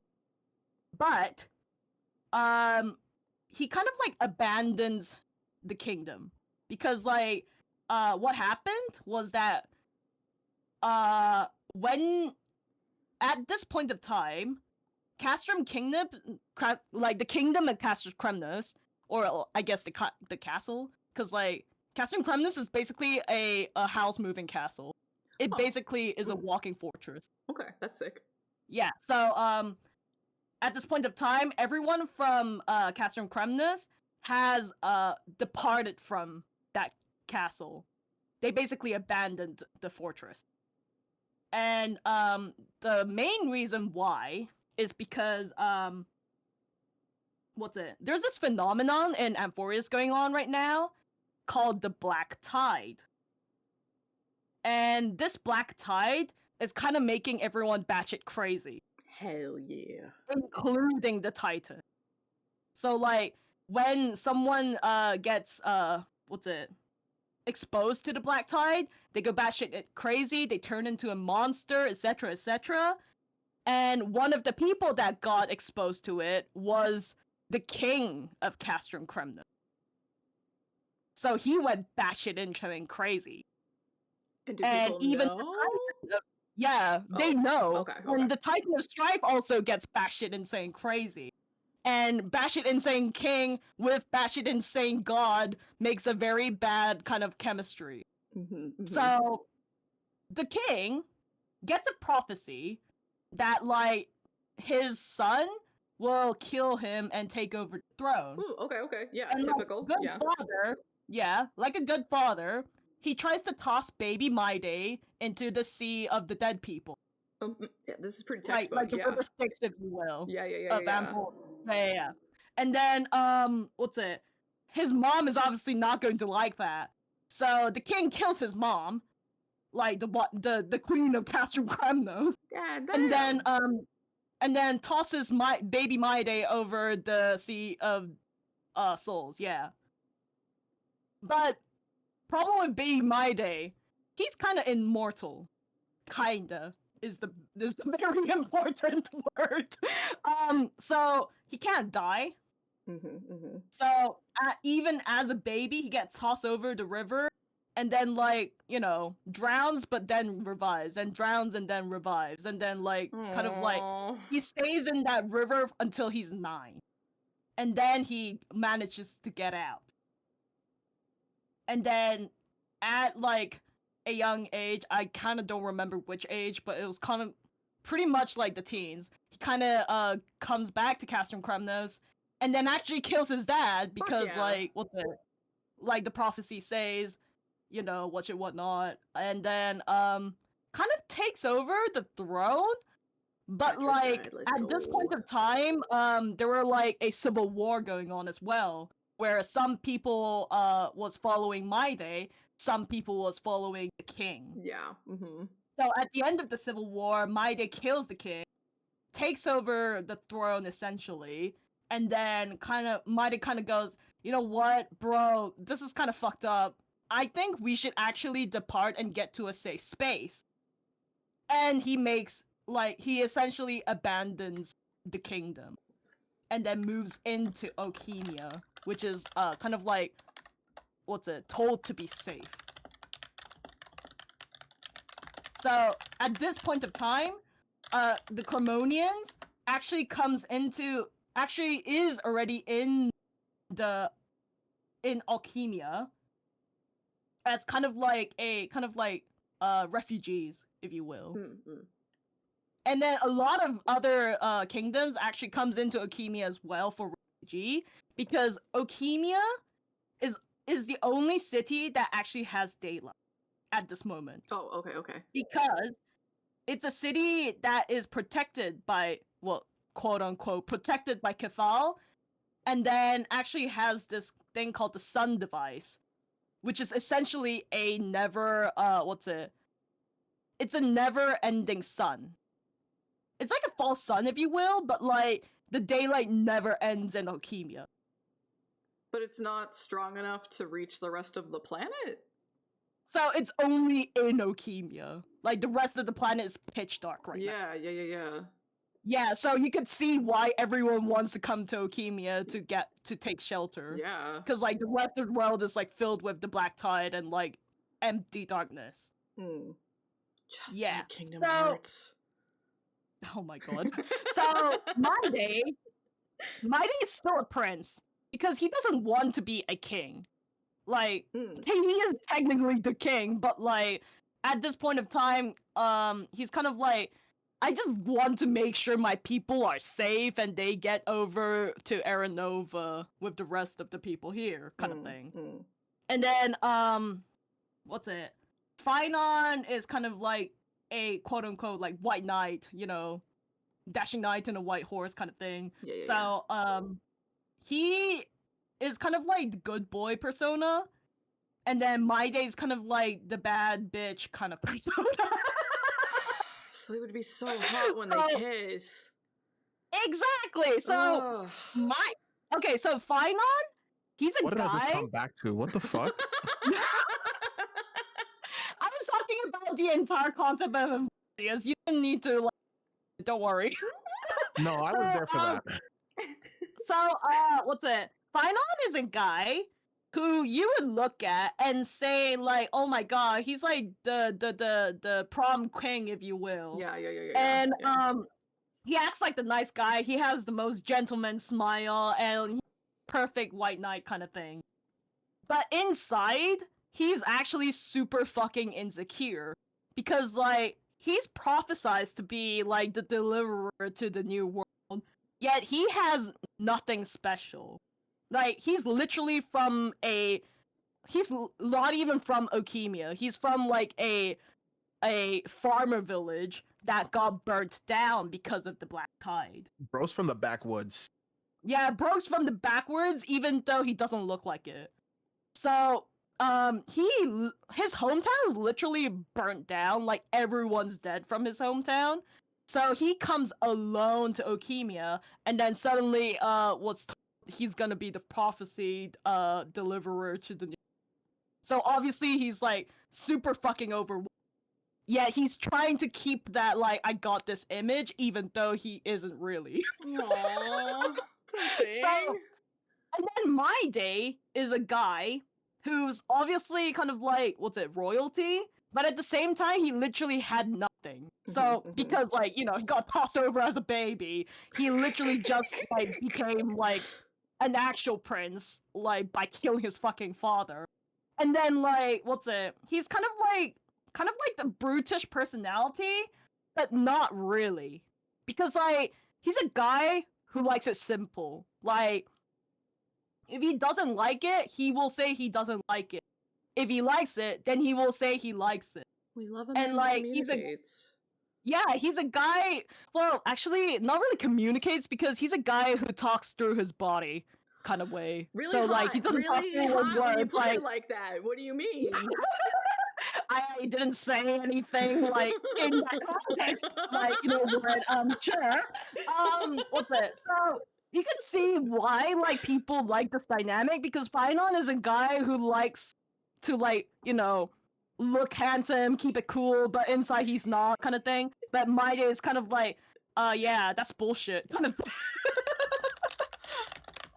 So, at this moment of time, My Day is already integrated into the society, but obviously the Okemians kind of have this bar against the Cremonians, especially because, like, they have very, very different cultures. Like, you could think like Athens vs Spartans, but, like, the Spartans have to come over to Athens as refugees. Obviously, the Athens people are, like, gonna be like hella disgusted by their kind of, like, brute behavior, if you will. Like, barbarians, basically. And then, like, Castrum Cremnus people also don't really want to be in Okemia, but they have to be there anyway. So, like, they're kind of, like, in that, like, awkward situation. And then My Day is obviously the fucking leader of people, and he's just trying to, keep everything in peace. But obviously that's not gonna happen. So, basically, Finon, when he first met My Day, oh god, he kind of, My Day was kind of, like, going around and then trying to, like, keep his people safe when, Aglaia is kind of like the leader of Okemia. She kind of tells Finon to, like, hey, can you bring My Day and his people over? Because we will kind of need him for the Great Prophecy kind of thing. So, Finon, like a loyal knight, goes over, says, hey, dude, you're kind of important. Can you come over to my city and then just stay there? And then My Day's obviously like, shit, no. And then Finon's like, but you kind of have to. And then they kind of start this, like, 10-day fight. Hot. Where they just spar with each other. Okay. To prove that they're right. Like dudes do. Hell yeah. And then at the end of the fight, they reach a tie. And then obviously that's, like, super fucking surprising because My Day's basically immortal and, like, he's hell strong. as a prince of like fucking Castrum Kremnus would be, because that's a kingdom like that likes to go on wars, literally. So everyone's like, Mine's fucking impressed by Phynon by just like him keeping up with, and he's like, you know what, sure, we'll go there. And then at this point of time, when we crash land into Amphorius, we're basically third wheeling their developing relationship. So like, you just go there, and then like Phynon's like, haha, I broke your friend's lands. Sorry about that. Do you want to come to Okemia, kind of thing? And then we literally see Okemia getting invaded when we first go in there. And then like the Black Tide monsters are like, you know, tearing down buildings, when in comes Maide shooting out sky and then like crash landing in a hero pose and then like kills everyone monsters, and he's like, you know, kind of like basically flexing in front of us. And then he's like looking back and he's like, hey, you didn't do that, Deliverer. And I'm like, damn, okay, I guess we're third wheeling now. Why are we fingering?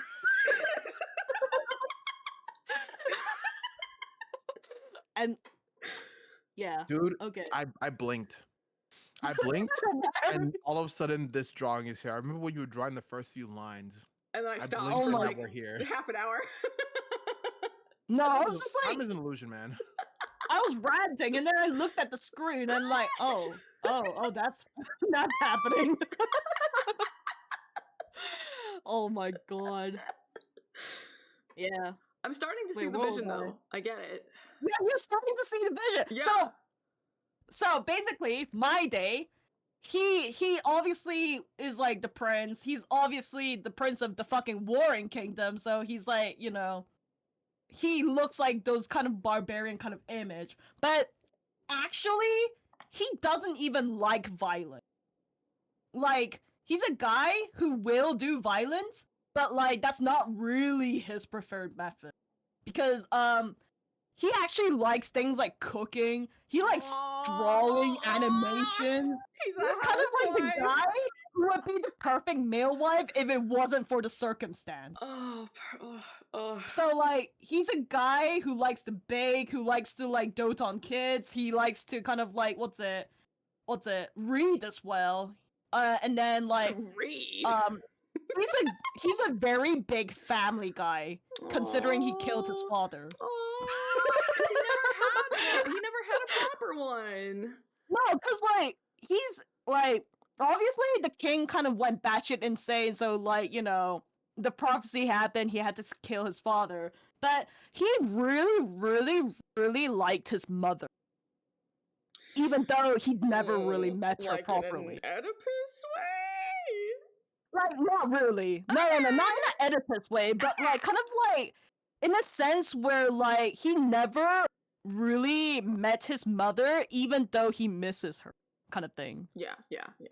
So like, I guess like there are some illusions where like he did meet his mother back when he was a child in the like River of Souls, because like his mother would be basically dead at that point. So like, you know, maybe they met there, I don't know. But like, basically he like has this kind of like yearning for like kind of like a not really a family, but like a sense of belonging. You know? Yeah, I think that and makes like sense. his whole life was just like in like, you know, basically wandering around until he killed his family, and then like wandered around from then on, kind of thing. So he's a guy who wants to find a home. And then Phynon is a guy. Phynon is a guy who kind of like not really abandoned his home, but also is homeless, right? So in a sense, they had this sense of kinship where like they both lost their home and they don't have a family.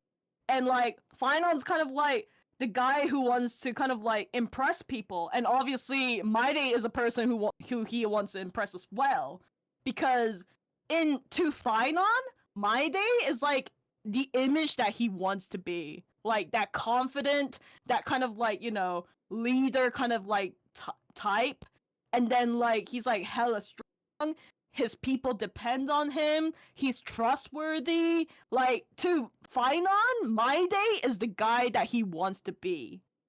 But then obviously he doesn't think like he's enough for him. So like he always talks about like My Day being his best friend, but like to himself, like Finon doesn't think like, you know, he's deserving of people.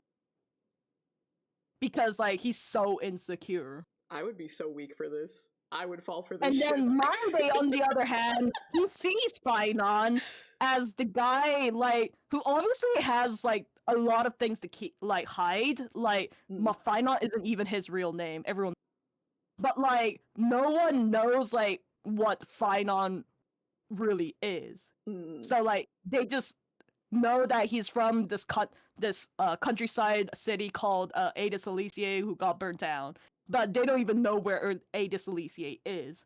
So My Day is a guy who sees Finon. Obviously he's seeing his like dual side, because like he knows that he's pretending, and he knows that he's like very insecure on the inside whilst trying to like keep that cool image on the outside.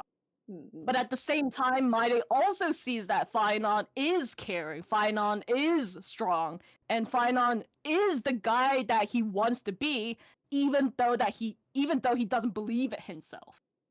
So My Day's always trying to like god Finon to be like, you know, you are the person that you want to be, kind of thing. But obviously Finon is kind of like, delusional in the head. So My Day's just like, you know what, let's fight. Kind of thing. Yeah. Dude, I played this game and you're making me see this more than I did when I played this fucking game. Holy shit. Same! Like, every time, like, even, like, recently, in the Twitter side of things, like, everyone's just like, My Day is just a character that won't be complete without Finon. He's just, like, a guy for the ship kind of thing. No, nah. And, like, even if he was, like, is that a bad thing? Like, damn! like, these two as a character is really, really kind of, like, I really like them as a character, but I also really like them in a ship. Because they're, like, really built on as a character, too. Yeah, they complement and, like, each other in well. a sense, yeah, exactly. And, like, as you progress through the storyline, you actually think, like, at first, My Day's kind of, like, you know, arrogant, kind of like that kind of, if you think of, like, Fate, like, he looks like Gilgamesh, right? Yeah. And everyone thinks, like, he's gonna be, like, that Gilgamesh-type character. But, like, you kind of realize he's not that. He's actually very, like, thoughtful, and he is very, very fucking blunt, but at the same time, he says kind of things because he cares for the person. Because, like, literally, I actually have, the text logs, this wiki page, which is why I brought this up. Here. Look, see? This is like in-game text. Worry about yourself first delivery. You also never mention your hometown apart from where it's yourself. Well, it's because there isn't really much to say. Tiny village. The only time I get to see it are in my dreams and in the storyline. And then I knew it. I know that you are that person, but you need to be sure of yourself, kind of thing. And then, like, even here, I've always believed that killing with blades isn't any nobler than killing with subterfuge. Aside from one's mission and survival, other ways to justify violence. Because Finon is kind of like a more diplomacy guy than a violence kind of type. Yeah. And then My Day's like, that's where we differ. For my tribe, glory and conquest are also valid reasons. But deep down, you don't really agree with that, do you? Because My Day's also agrees with Finon's kind of like views on diplomacy instead of just going into violence. And he's got his man Red. He knows. Yeah, I know. And Finon knows My Day well, even though My Day also has his things of like, where he's like very convoluted on those sense of things. Like like he's the guy who doesn't really pretend, but also has that like really twisted way of thinking of like, you know, he has to be something like this kind of thing. Mm-mm. But obviously, like it's kind of different from, it's kind of similar yet different from Finon, because like My Day is kind of like the prince role type where everyone depends on on him, and then Finon's also like the deliverer, everyone depends on him. But like for Finon, he's kind of thinking he has to be that person, where My Day is like he doesn't want to be the prince, but he needs to be kind of thing. Mm. So like he's kind of like once everything's over, I just want to live quite life. But he knows that circumstances are dire right now, therefore he will take on the responsibility kind of thing. So his storyline actually revolves around the Castrum Cremnus people, because obviously Castrum Cremnus people don't really like to be immigrants in Okemia, and they want to like kind of like, you know, battle, they want to kind of like go out. They're sick and tired of like having that like disgusted stares from Okemia. Mm-mm. And like the guy called Krator, I forgot to pronounce his name. Kratorus? I never played the game. Yes, in English. Kratos. Kratorus. Okay, yeah. Kratorus is like kind of like that old grandpa mentor. He was the mentor of like the old king. He's a mentor of mine now. Okay. But like he's an old guy, so he's very, very traditional. And he's like, why are we like taking shelter in Okemia? Why can't we like prove ourselves in battle and then like, you know, fight everyone kind of thing, because that's the Castrum Cremnus way. And he's like, bro. And then Maide's like, bro, do you just want to die? Are you suicidal kind of thing? But like obviously like the new gen vs old gen kind of like type of situation. And then Maide also didn't really take on the Strife core flame, even though we have it. So like at 3.0, we take the core flame from the Titan, and then the Titan of Strife, I mean, and then like each of the Crisis heirs have to take on a trial in order to like succeed and take on the core flame fully in order to become the Titan kind of thing. So in 3.1, we kind of like go into like Maide's story, backstory, and then like how Maide kind of like accepts the core flame and then become the Titan of Strife kind of thing. And then in that kind of like thing, wait, here.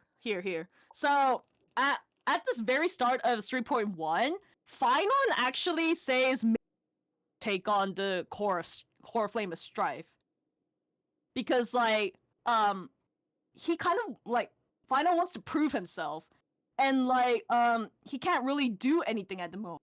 So like maybe if he takes on the trial of Strife, maybe he could be like a better person to kind of like, you know, bring the world into the new world kind of thing and do stuff.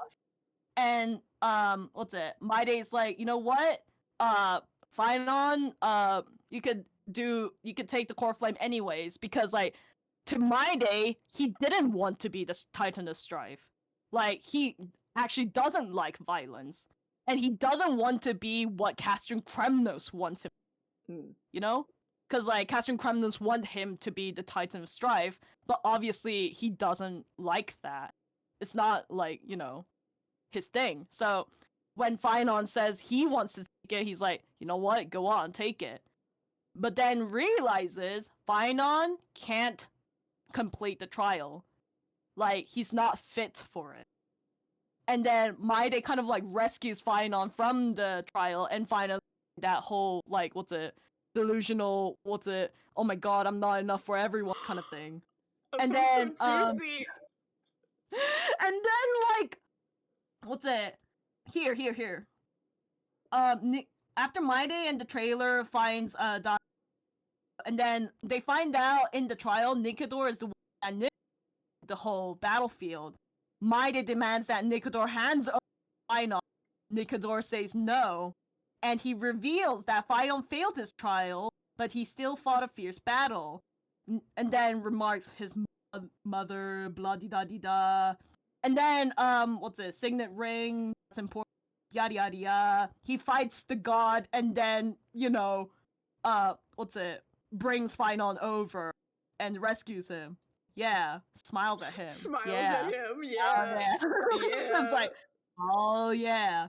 So on the other side of the palace, Tribby, she's another character, takes Mayanda's silence as him worrying for Finon. He's not worrying because he knows Finon can through. You can already tell by his character based on here. Believes in And his then man. and then he's like saying, for instance, whilst knowing fully well that Finon will fail the Titan's drive, Aglaia lets him take on this trial, all for the purpose of pressuring Maide into taking the trial instead. So, like, Maide's kind of like, Aglaia knew that Finon might fail. She expected me to take his place already. That was the plan all along, wasn't it? Yeah, look like you know everything. And then Aglaia is kind of like the leader type, but she's also very, like, in a logical sense of leader type. She doesn't have that empathy. Like, actually, she lost that empathy after becoming the Titan, but, like, she obviously wants to have that best of everyone kind of thing. So, she and Tribby were fully aware of their relationship and used it to that advantage so that they could, put Maide into accepting becoming the Titan's drive. But even so, even if he knew that, like, it's basically blackmailing, Maide doesn't fault for them, and then even apologizes to those pair. Like, they knew that obviously Maide really, really cares about Finon. But they also know that Maide's be the Titan's drive in the end, which is why they were like apologizing for, like, pressuring Maide to be that. But like Maide's like, what's it? They kind of realize Maide is worried for Finon instead. Like at this point, Finon's kind of like hospitalized, and Tribby's like, don't worry about him. Like he wake up kind of thing, but he's like, I'm not worrying about him. Oh, all right. You're a little quiet though. And he's like, I'm sorry, that was rude of me. What I mean was, I know that man can pull through for sure. That like man. He already has his full confidence in this guy. Like, should be like, saying my man. And like he takes on the strife trial instead for Finon thing. And then, like, obviously when you become a Titan, the Titans are already known to go batshit insane because of the Black Tide. Yeah. Which means that if Maide takes on the Titan of Strife, that is, like, the Titan of Strife is basically the role that fights the Black Tide. But obviously, like, if you're exposed to the Black Tide, you're gonna go insane. He's gonna be just like his father. So, yeah, he's literally going to the path that he doesn't want to be. Like, he doesn't want to be. But he knows that for Finon and for Amphorius, he needs to take on the role. So instead, he kind of like, makes his kind of like peace with it, and then, like, talks about talks to Kratos about his mother kind of thing, and then blah di da di da di da, yada yada yada, and then like they bond again, da di da di da da da da da da, and then he kind of like takes on the trial, becomes the Strife Titan, and then kind of like is about to leave Okemia to kind of fight the Black Tide. Yeah. But then at the end of 3.1, Finon wakes up, and he kind of realizes Maide already took the core flame and then became the Titan of Strife. And he's like, you're gonna leave Okemia, right? And Maide's like, yeah. And then he's like, bro, can I at least make like a farewell party for you? and then literally kind of like, everyone in Castrum Kremlin is just like, not really celebrating, but like blessing him to, like, fight well and shit. And then at the end, Finon is like you know, what's it? About to see Maide go. But before he goes, he what's it? Gives his mother's ring. Yeah. So you like I already said that you know, Maide's mother kind of literally got, you know, killed by his father. Yeah. And then what's it? Maide got tossed over to the river. And obviously his mother's ring is basically lost because his mother was killed, and kind of like alluded that she was also tossed over to the river and like her corpse literally. So like Finon literally went to the river of like the Sea of Souls, which is basically like the underworld, to kind of just retrieve his mother's ring, because Maide really have that importance in it. And when we He really, literally like, went to break hell down, to get his ring. Yeah, he went down to hell to put a To ring get on it. a ring. He put a ring on his man. Yeah, and it's a ring. Literally get his mother's ring and say, "Hey, take this with you. I know it's important to you, and I hope you fight well," kind of thing. Like, bro, That's true love. That's incredible. That's basically proposing my eyes. No, 100,000% that's a proposal. And like mine is like, look at the line here. This is mother's scene. And he's like, bro, what the fuck? And then literally after that scene, he says, here. And then like after finishing the trial, Maide tells Finon his weakness in case he ever stands opposed to the flame chase, because like if he gets exposed to the black tie, he's gonna go insane, right? Yeah. He's pretty much gonna be that because he's gonna be fighting those black tie things. And then I said that Maide's practically immortal, but he's not actually immortal because he can die and revive, but if he gets stabbed into this specific place, he dies permanently. Yeah, he's got an Achilles heel. Yeah. Yeah. And the only person he told this to was Finon. Oh, that's so romantic. Oh my god. I know, right? Dude, I did not notice that thing, that second to last paragraph. That's fucking crazy. Of what a call. That's crazy.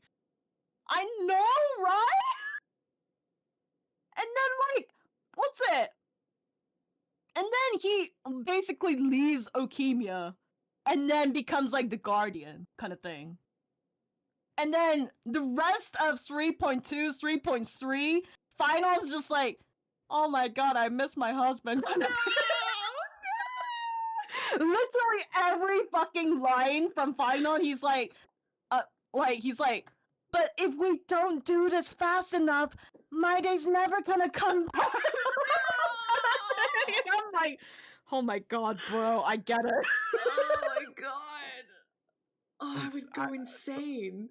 So the thing about this Amphorius is that like we were saying earlier when we were first explaining it, when Alana was first explaining it, is that it is a direct reference and kind of XP to another story that happened in Honkai Impact 3rd. Mm-hmm. And the reason everybody was losing their minds about Amphorius is because most of the characters in this story part of the game bear resemblance or are XPs from that other part in Honkai Impact 3rd.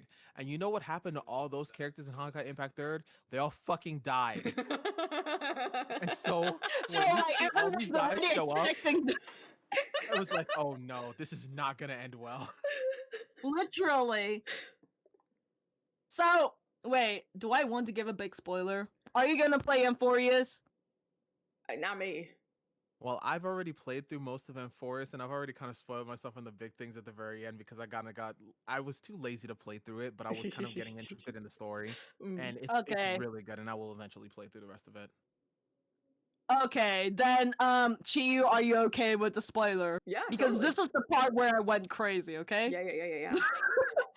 Okay, so version 3.3, we kind of I think it's version 3.2 actually, where we kind of realized that when they were talking about coming to the new world, they realized that each of the Titans in this current world were the Crisis heirs that took the core flame of the past world. Okay, say So- that sentence one more time so I can make sure I get it.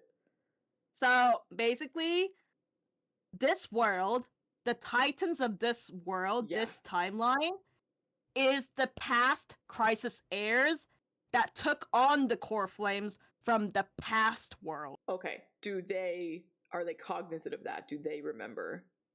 So in 3.2, they realized that. Okay. Because, like, basically what happened in 3.2 was that they realized that Era Nova is basically just a cycling of, like, the past world becoming, like, the Titans of the new world, and then the people who take on the core flames, they move on to the new world to become the Titans in that world. It's literally like a fate of, like, the same cycle running again and again and again and again. Okay. So when they realized that, they realized Phynon is the guy who's gonna take on Keppel, Mm-hmm.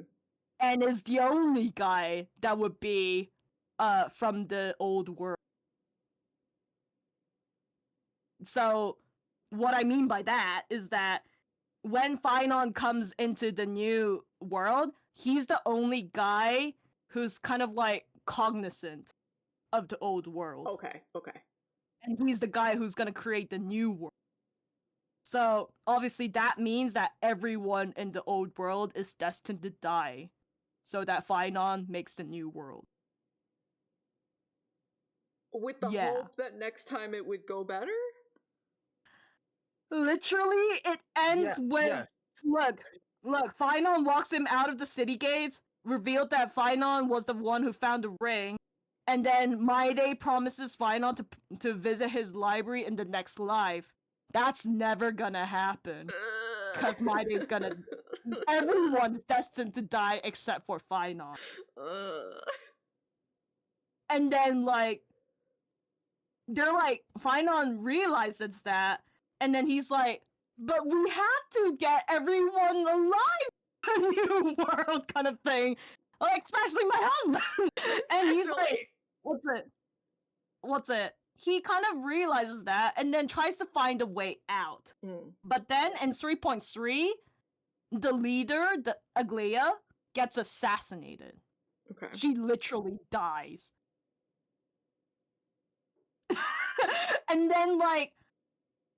And then everyone's fucking, like, going crazy because the leader fucking died. And then literally, and he's trying to, like, move everyone to safety because the sky's literally breaking down as well. Because, like, the Titan of the sky is kind of, like, going batshit crazy there as well. And then he's kind of hallucinating, and then he's hallucinating mind. And no, you have to read this. I saw that. I read ahead. I saw that. Okay, so he's an hallucination of, like, saying like the members, his family, basically. Okay. And then with Maide, he's like, did you forget me? Forget you? Like I'll ever. We aren't parting ways forever. You're just off to guard the gates at Castrum Kremnos. Let's not make this a tearful farewell. You know how to make a person uncomfortable. I have a feeling we'll meet again in this lifetime. Let's have another showdown then. That's very confident of you. Have you seen this sword? It's a masterpiece. Freshly forged by Cartman. Ha! Bold statement for a mere mortal who haven't yet claimed the power of a titan. See you around then, final of Anus. It's a day! Bro. Like, they voice acted that? Like, that's the line? Yeah, literally. Oh my god. Word for word, it's a day. And Kiss. And actually, it's basically the same meaning in Chinese as well. I forgot what it was in Korean, but, like, I'm pretty sure it was something along the similar lines as well. Fuck Like, yeah. scratching head, damn, Hoyoverse, really, really going on par with the Chinese censorship, huh? It's just like, and then what's it? They're kind of like defeating the Titan of the Sky because they realized the Sky Titan was basically the reason why Amphorius was kind of like blocked from the rest of the world. So what they were planning was like, if we destroy the Titan of the Sky and then break through the barrier, then maybe like the outside forces can help, figure out Amphorius' problem kind of thing. But then they defeat the Titan of the Sky, and then there's this guy called the Flame Reaver who has been like in the past patches as like the main villain. Oh, okay. So he's a guy who's randomly like killing everyone. He's the guy who's like, for some reason, like is like the bane of all things kind of thing. So Flame Reaver was like just there around pretty much, but like was killing everyone and trying to take their core flame as well. And they get confronted by him, and then Maide comes down just in time. He just crash lands again, and then he's like, "The maid go!" And then he leaves reluctantly, like literally very reluctantly leaves. He like in this cutscene, actually, you have to wait.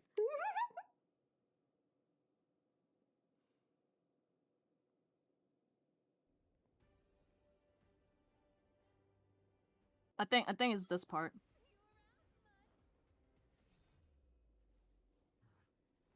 This is the Flame Reaver, by the way. Okay. Yeah, no, this is Cypher and Oh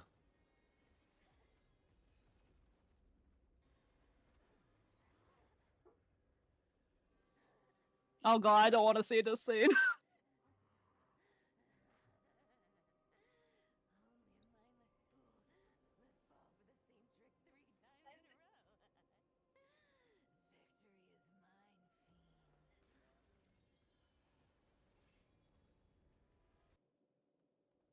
And then Cypher obviously dies from there. And then we realize the Dawn device, the Sun device, why did I say it like that? The Dawn device was actually just Cyphera's lie. So Cyphera is like the Titan of trickery. Oh, and she basically lied to everyone that we have a son in Okemia. That's how the Dawn device operated. Okay. So like when Cypher dies, that lie shattered. Hell yeah. And the truth was that there was never a sun. So her power was making, like, if there's a lie that people believe in, it actually becomes real. Yeah. But obviously, because she's dead, like, well, we're fucked. That's a sick shot.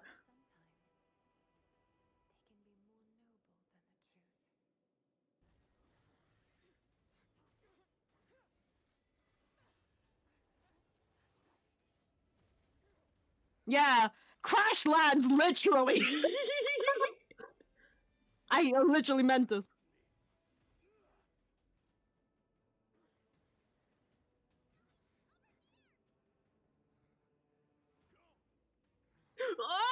Look. He doesn't want He's to. like, I don't want to. And Maide dies here. Stabbed in the And vertebrae. you can see that, yeah, the 10th vertebrae, the Flame Reaver knows where his weak spot is. You could already tell what's going on right now. Yeah. That's insane to me. Yeah. I didn't notice that before, but it was like, there's only one person Mighty ever told that to. Yeah. There's only one person that he told that to. You can already see what's going on now. Sure can. Oh my god.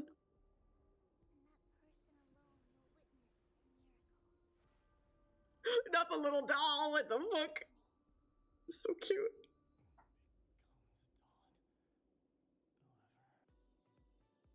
Literally, 3.4 ends with Maide saying that. I mean, 3.3 ends with Maide saying that. I'm like, oh my god. That shit's gay. Oh Dude, my god, Gay's dude, dead. What do you mean? it's so good. It's so good. And then Enforce is really good. And then Phynon realizes that Era Nova is also kind of like really bad. So what happens in 3.4 is that Phynon is about to complete and then make Era Nova happen, and then realize the truth of what's going on, because we talked about the cycles, right? Where like the previous cycles, Titan Crisis Heirs become the next Titans kind of thing. Yeah. Well, obviously that was going on like for a long time, and the reason why it was going on was because Amphorius was actually just a machine that was simulating a kind of like situation. And what was happening was that this machine called a scepter was basically trained to become a worldwide destruction tool. So this machine, they were kind of like, if they complete their calculations, and then the simulation is 100% complete, they literally become a nuclear bomb that could literally destroy every single machinery, every single information, and then literally make the world literally make the whole space kind of like get destroyed. And then Amphorius was the simulation. So Phynon realized that he's just a figment of that simulation. He was never real. Just him or everyone? Everyone. Okay. They're just Everyone. simulation. Yeah.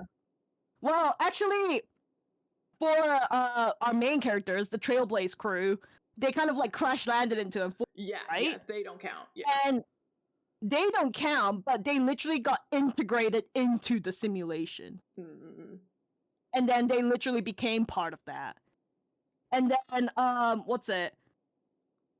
and then the machine was basically simulating the path of destruction with the Amphorius cycle. And then each time the cycle was completed, like it would be like, 1%, 2%, 3%, so on and so forth. And then Amphorius was the last cycle, like the cycle that Final was in was the last cycle that was needed to complete the machine. And each time Era Nova was reached, that means a completion. And that was the numbers in the trailer. Yes. No, actually. So what happened? So what happened was that Phynon, when the first Phynon was about to reach Era Nova, he had his sister, well, not really his sister, but like kind of like a sister figure called Cyrene that was from the same village. Okay? So in the first cycle, Phynon and Cyrene realized the truth about Amphorius, and that if they complete Era Nova, then literally they become tools for destruction, and then the whole is going to like die. And when they realized this, Cyrene kind of like said to Phynon, I'm gonna stall this. I'm gonna stall the completion, and then we're gonna figure out how to not make the cycle complete. She said, bro. So what? I'm gonna goon. Bro. Yeah. So what she did was that she sacrificed herself. Oh my god. No. So, bro, focus. So what happened was that Cyrene kind of became kind of like a staller. So she kind of reverted back time, because she was the one who had the core flame of time. So when Era Nova was reached, she reverted so that it becomes all the way from the start of that cycle so that Era Nova is never reached. But obviously, Phynon is there, right? Phynon comes to the start of the cycle again and then tries to figure out how to make Era Nova never happen. Okay. So this is basically a time reversal kind of story. So every time the Phynon of that cycle is about to reach Era Nova, the Phynon from the first cycle is trying to stop that from happening. Okay, yeah, I gotcha. So you could see where the Flame Reaver is actually Phynon. Or more like the Phynon of the first. Yeah. And this has been going on for 33 million five. Yeah. 5,000 and yeah, that number. And then they were doing this for that many cycles of just Phynon like about to reach Era Nova, reverting back time, Phynon about to reach Era Nova time, so on and so forth. With Phynon, the first Phynon, either killing the next Phynon or getting killed, and then transferring his memory to that Phynon. Yeah. So every time the cycle repeats without reaching to the end. And then obviously right now we're about to reach the end of the 6th cycle, where this truth was revealed, and we realize Flame Reaver is Phynon. And we're waiting for that update to happen. Like, that hasn't happened yet? No. So the Amphora's story is already completed, but like, okay. what's it? So what happened was that Phynon, the first Phynon, was actually waiting for an outside force to interfere. Oh, okay. That's where you come in. Even though they didn't know if there was an outside force that can interfere. Yeah. But obviously, that outside force came as the Trailblazers. So what Phynon the first Phynon realized that they are the one who can save the world. They are the true deliverer. And then when he realizes that, the Phynon of this world and the Phynon of like the first Phynon kind of like merged together, and then left the deliverer place to the Trailblazers. And then Phynon himself kind of like goes into like the self-destruction so that the Era Nova never happens again. He basically kills himself at the end of 3.4. That's cool. That's awesome.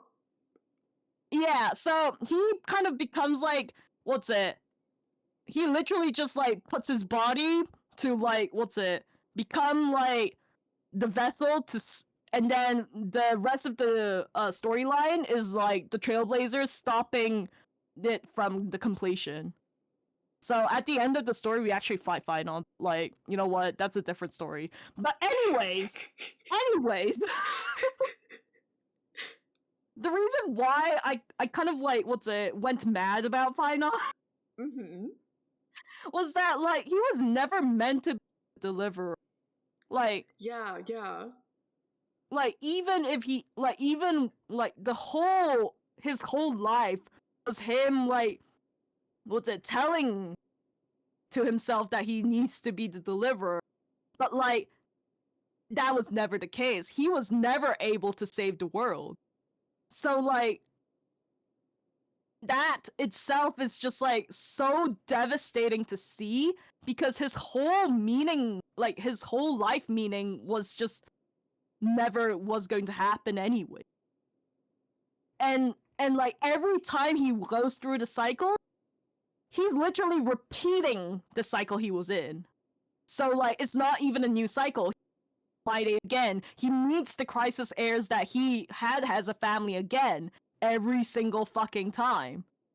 but obviously they don't have any memories of him. Unless, like, it's the memory of that cycle's Phynon. Yeah, yeah. So there was this one part where in 3.4 we kind of see like the memories of the past Phynon. Hmm. This one is the one that I kind of like cried a little because this is the one cycle that Phynon and My Day was about to reach the Era Nova.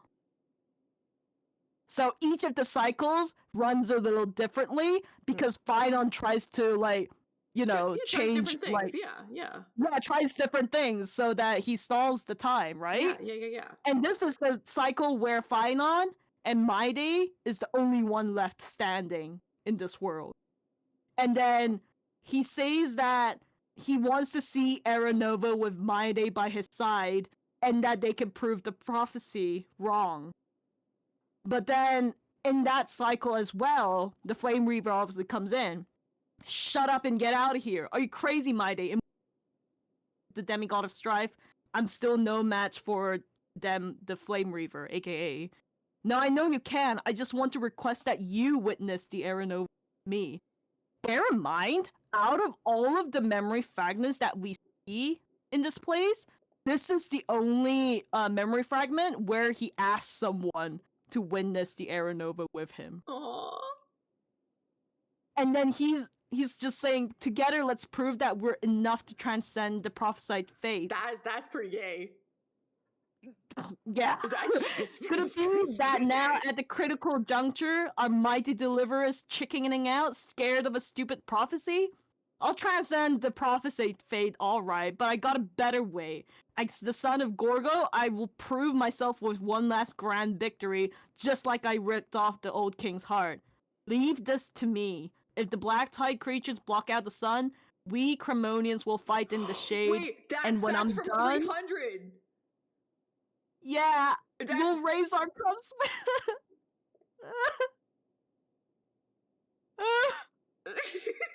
And then, like, there's another memory fragment.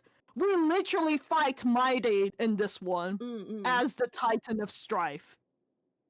Like, in this cycle, My Day literally becomes that Titan. Yeah. Not just as the demigod, but like the Titan. So, before the confrontation was scaled, My Day tells Kazlana. Kazlana is like Final's actual name. He doesn't look so good. And then, even after going through those cycles, your name has never changed for My Day.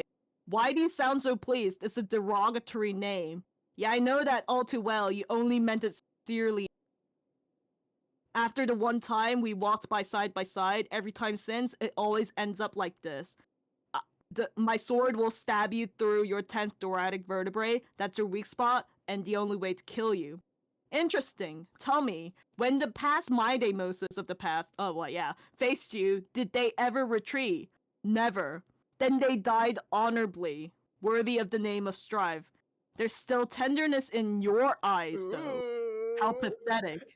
Because he knows that every time he Kazlana kills My Day, he knows that he's still, he doesn't want this. Yeah. There's still tenderness in your eyes.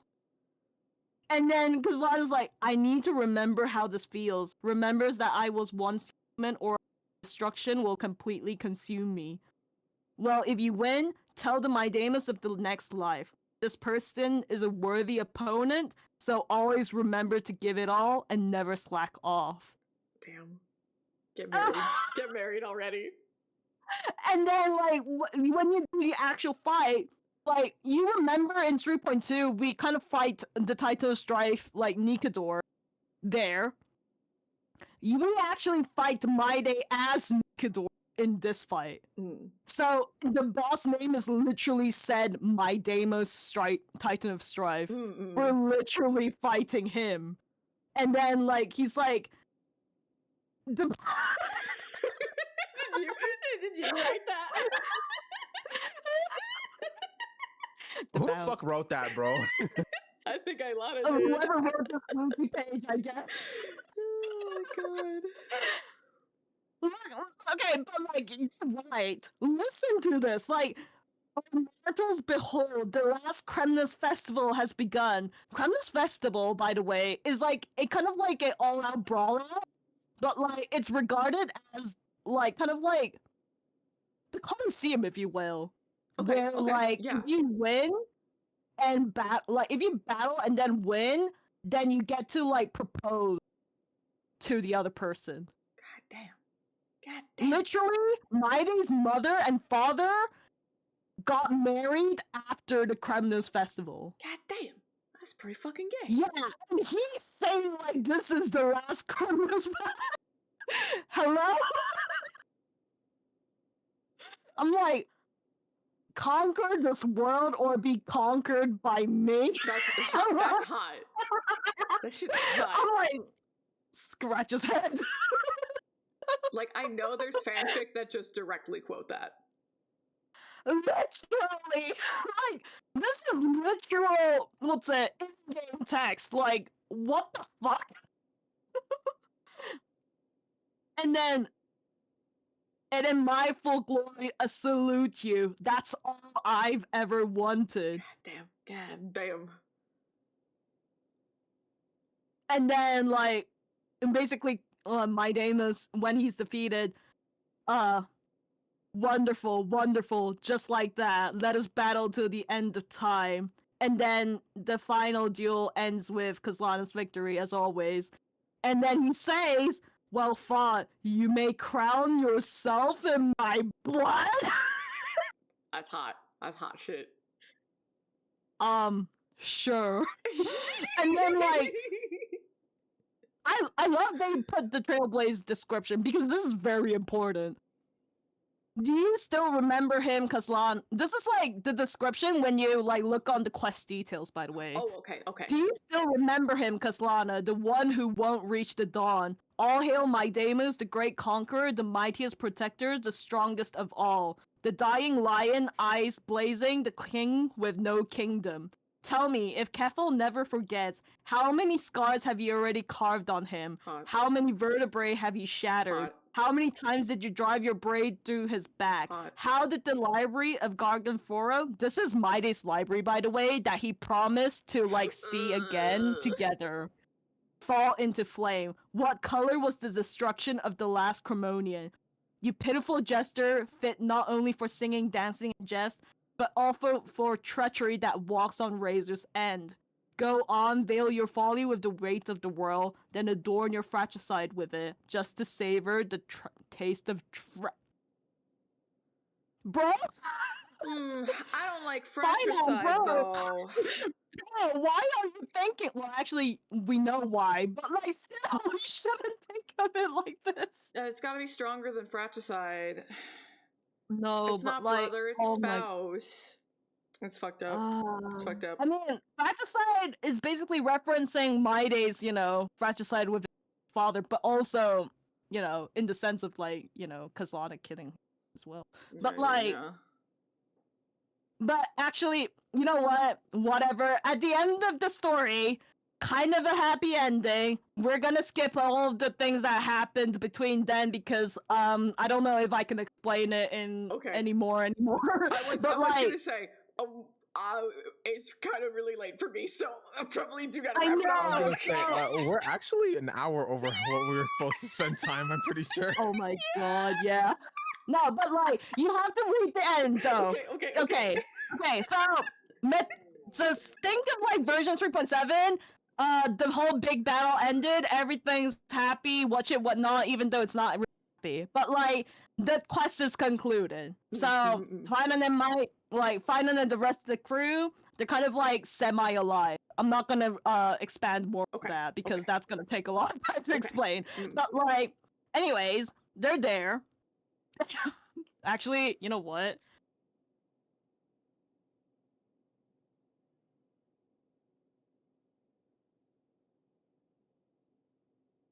I'm just gonna we're not gonna talk about that. Wait, bath scene.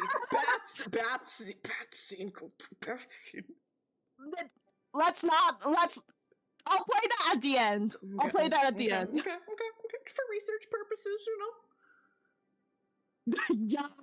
They go through all this shit and he just says, yo. Isn't this the blazing sun? Isn't this the... Oh my god. This is so awkward. I want to sink on the floor. No, oh my god. Trailblazer just needs to shut up. Let the boys flirt. Oh my god. Oh my god. Wow. Am I gonna get a lot Wait, of actually, hate? is everyone seeing this? No. No. Okay, actually, I'll say it over then. I was just gonna say, would I get a lot of hate if I said that, especially in this shot, that Finon looks like Paimon? What? Yes. Like, yes, I don't want to command, but I don't want to know.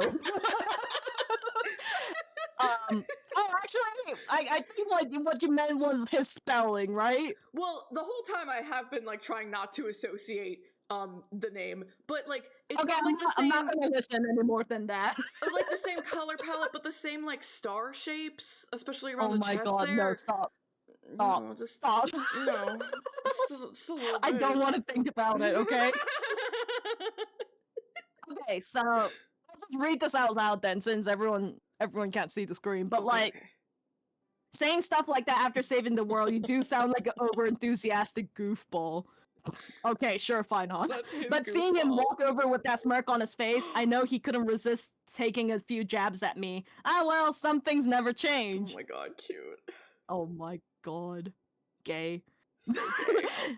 And then Finon still says, haven't had the chance to properly say long time no Friday. It's been a while, Finon. This is like one of the only times we actually Friday Finon and not Deliveroo. Okay. Okay. Wait, And then, wait. He can't look We had like the that. Fate collab. We had So- the Fate collab in between. There was a fake collab in this game. Yeah, we don't talk about that. Yeah. He can't be saying that shit looking like that. Yeah, apparently the collab event was canon, but like we don't talk. So seeing him had such an intimate renewed kinship, everyone is alive, including his like dead family now. So I thought the deliverer would only have time for family and only get around to greeting old friends when you had some spare time. Well, yeah, obviously he's going to greet his husband first, duh. Obviously. But like, obviously.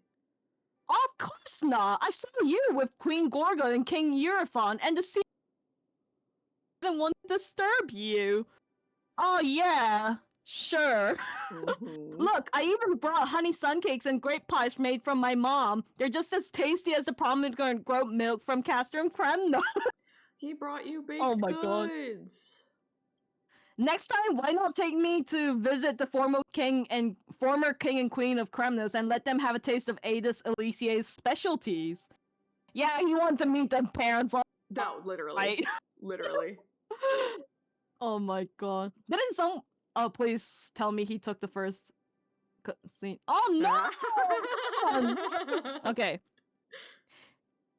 Blah di da di da. I don't care. Oh, Finon. But this is Finon saying this, by the way. Back then, my mind was filled with everyone else's wishes, while my own wish remained a complete blank. I just wanted to turn back the hands of destiny and to prevent what had yet to happen. Aww. He worked so hard. But now I found meaning in the blankness, and gradually new desires are taking shape. And then we see Friday right after that dialogue. Okay, sure, why not? I wonder. And then being so roundabout isn't like you at all. Tell me what you wish for directly. I'm guessing this is Trailblazer. the Trailblazer name. Yeah, Trailblazer is also listening. Maide, sorry. I wanted to formally tell you something. Ooh. Can you take me to your library again?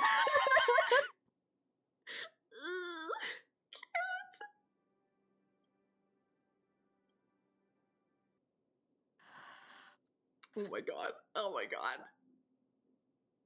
Oh my god. Oh Oh, my Okay, that's god. so gay. Yeah. That's Oh so my gay. god. That's so gay. Yeah, Chad's didn't even hear it yet, guys. Wait. My library has no locks. The key was placed in your hands the moment our promise was made. That's so fucking gay. We don't need fanfic. Fanfic's literally end game. It's literally canon. Literally. Like, Yeah, the Trailblazer needs to shut up. Like, they need to get out of here. No. Like, no, mine no, is get just out. like, yeah, No, I get no, your no. dear. Ah, really? That's fantastic! Exclamation mark, exclamation mark, exclamation mark. Oh my god. Oh, that's so cute. That's so Oh my cute. god. Was there anything else here? Yeah, of course. The place we see two of them together is literally two of them together, like, bro. And then like, what's it? Oh yeah, the bath scene. Let's end it with this then. Yeah. Let's end it with the bath. Sound warning, by the way. Oh, okay. This is literally in the game. Okay. I think this is like the English VA version of it. I saw it in KR. It's like I will hot? say it's like worse.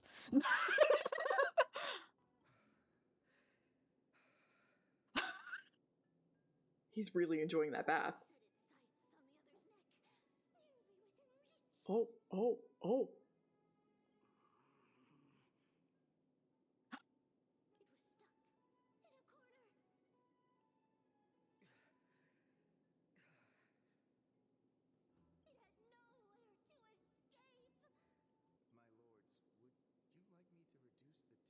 Why are they still in their armor in the bath?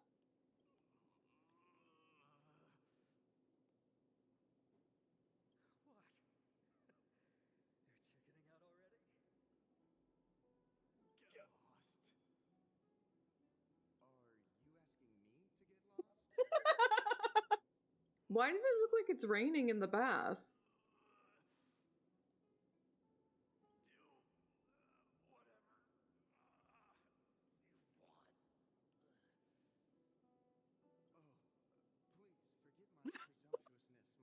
I presumed to watch, my lords.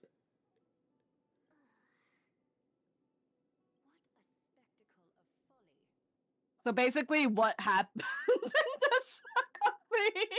They were doing the Danganronpa sauna off. Yes. Yeah, Okay. basically, yeah.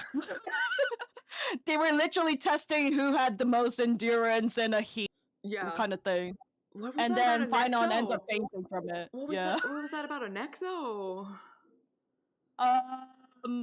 We're not gonna talk about it. Alright, we're not gonna talk about it, but I'm gonna think about it. Okay, yeah, that's a great way to end things. I'm just like, yeah, I think I'm just gonna end it from there.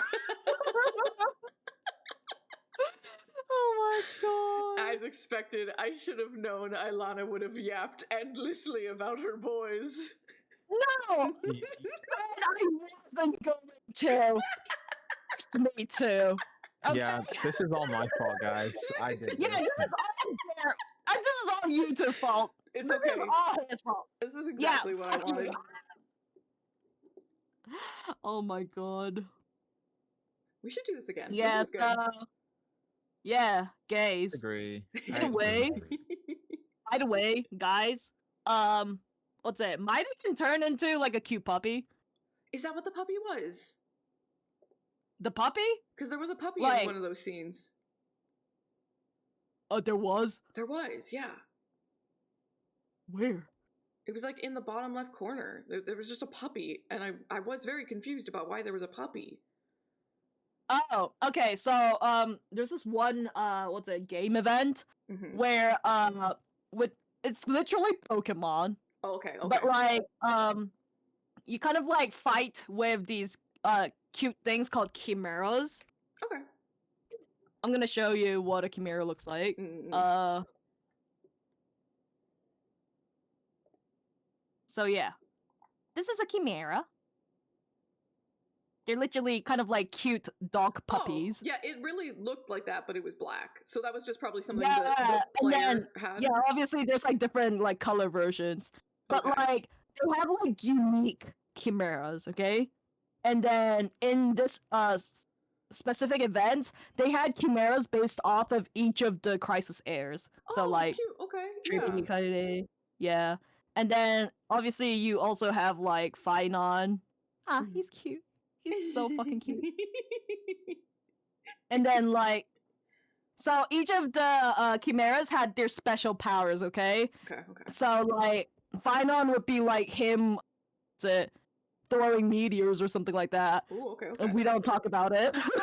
And then my day's fucking chimera is literally when this chimera dies, my day takes over and becomes that chimera.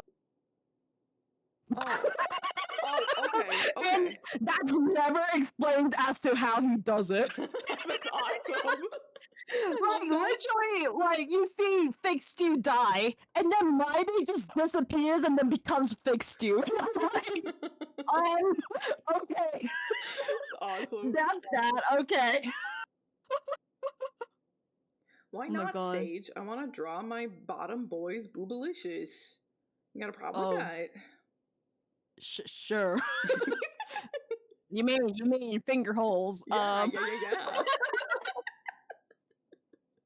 Oh my God. Well, Leah is live. Should we go say hi to Leah? Oh yeah. Oh my God. Yeah. Yeah, let's go say hi to Hi. Leah. Leah's also a member of vSYNCRA. Leah does appear to be bald at the moment, so that's cool. That's good. Perfect timing. Oh my God. Well, thank you both for joining me once again. This is Yuto and Ilana. They're both members of vSYNCRA with me, and they're pretty cool. Yeah. Yeah, thank you for Yeah. having us. Thank No. you for allowing us to yap so much about our mental illnesses. No, true. This Oh was like my even better God. than I expected. just us like screaming about game mechanics and then gay people. That's one. Final Fantasy 13 also has gay people, and they're phenomenal. We didn't even touch on that. Oh No, we man. didn't. Oh bro, you didn't tell me the good stuff, bro. That's crazy. Oh my God. Well, we're gonna go say hi to Next Leah. time. Thanks for joining us. I'll try Yeah. to schedule another one of these, yeah, because this was super fun. Oh my God. Next time I will not talk about Pi Day. Like we'll see. We'll like- see. We'll see about that. Let's think with me. Oh my God. I'll get really good. I'll get like a really good segue, and I'll just sneak it in. Oh my God, stop. Well, we're about to raid over. Thanks again for joining. Take care, everyone. Bye-bye. Oyasumi. Bye. Oyasumi. Bye-bye. Shika no ko no ko no ko ho.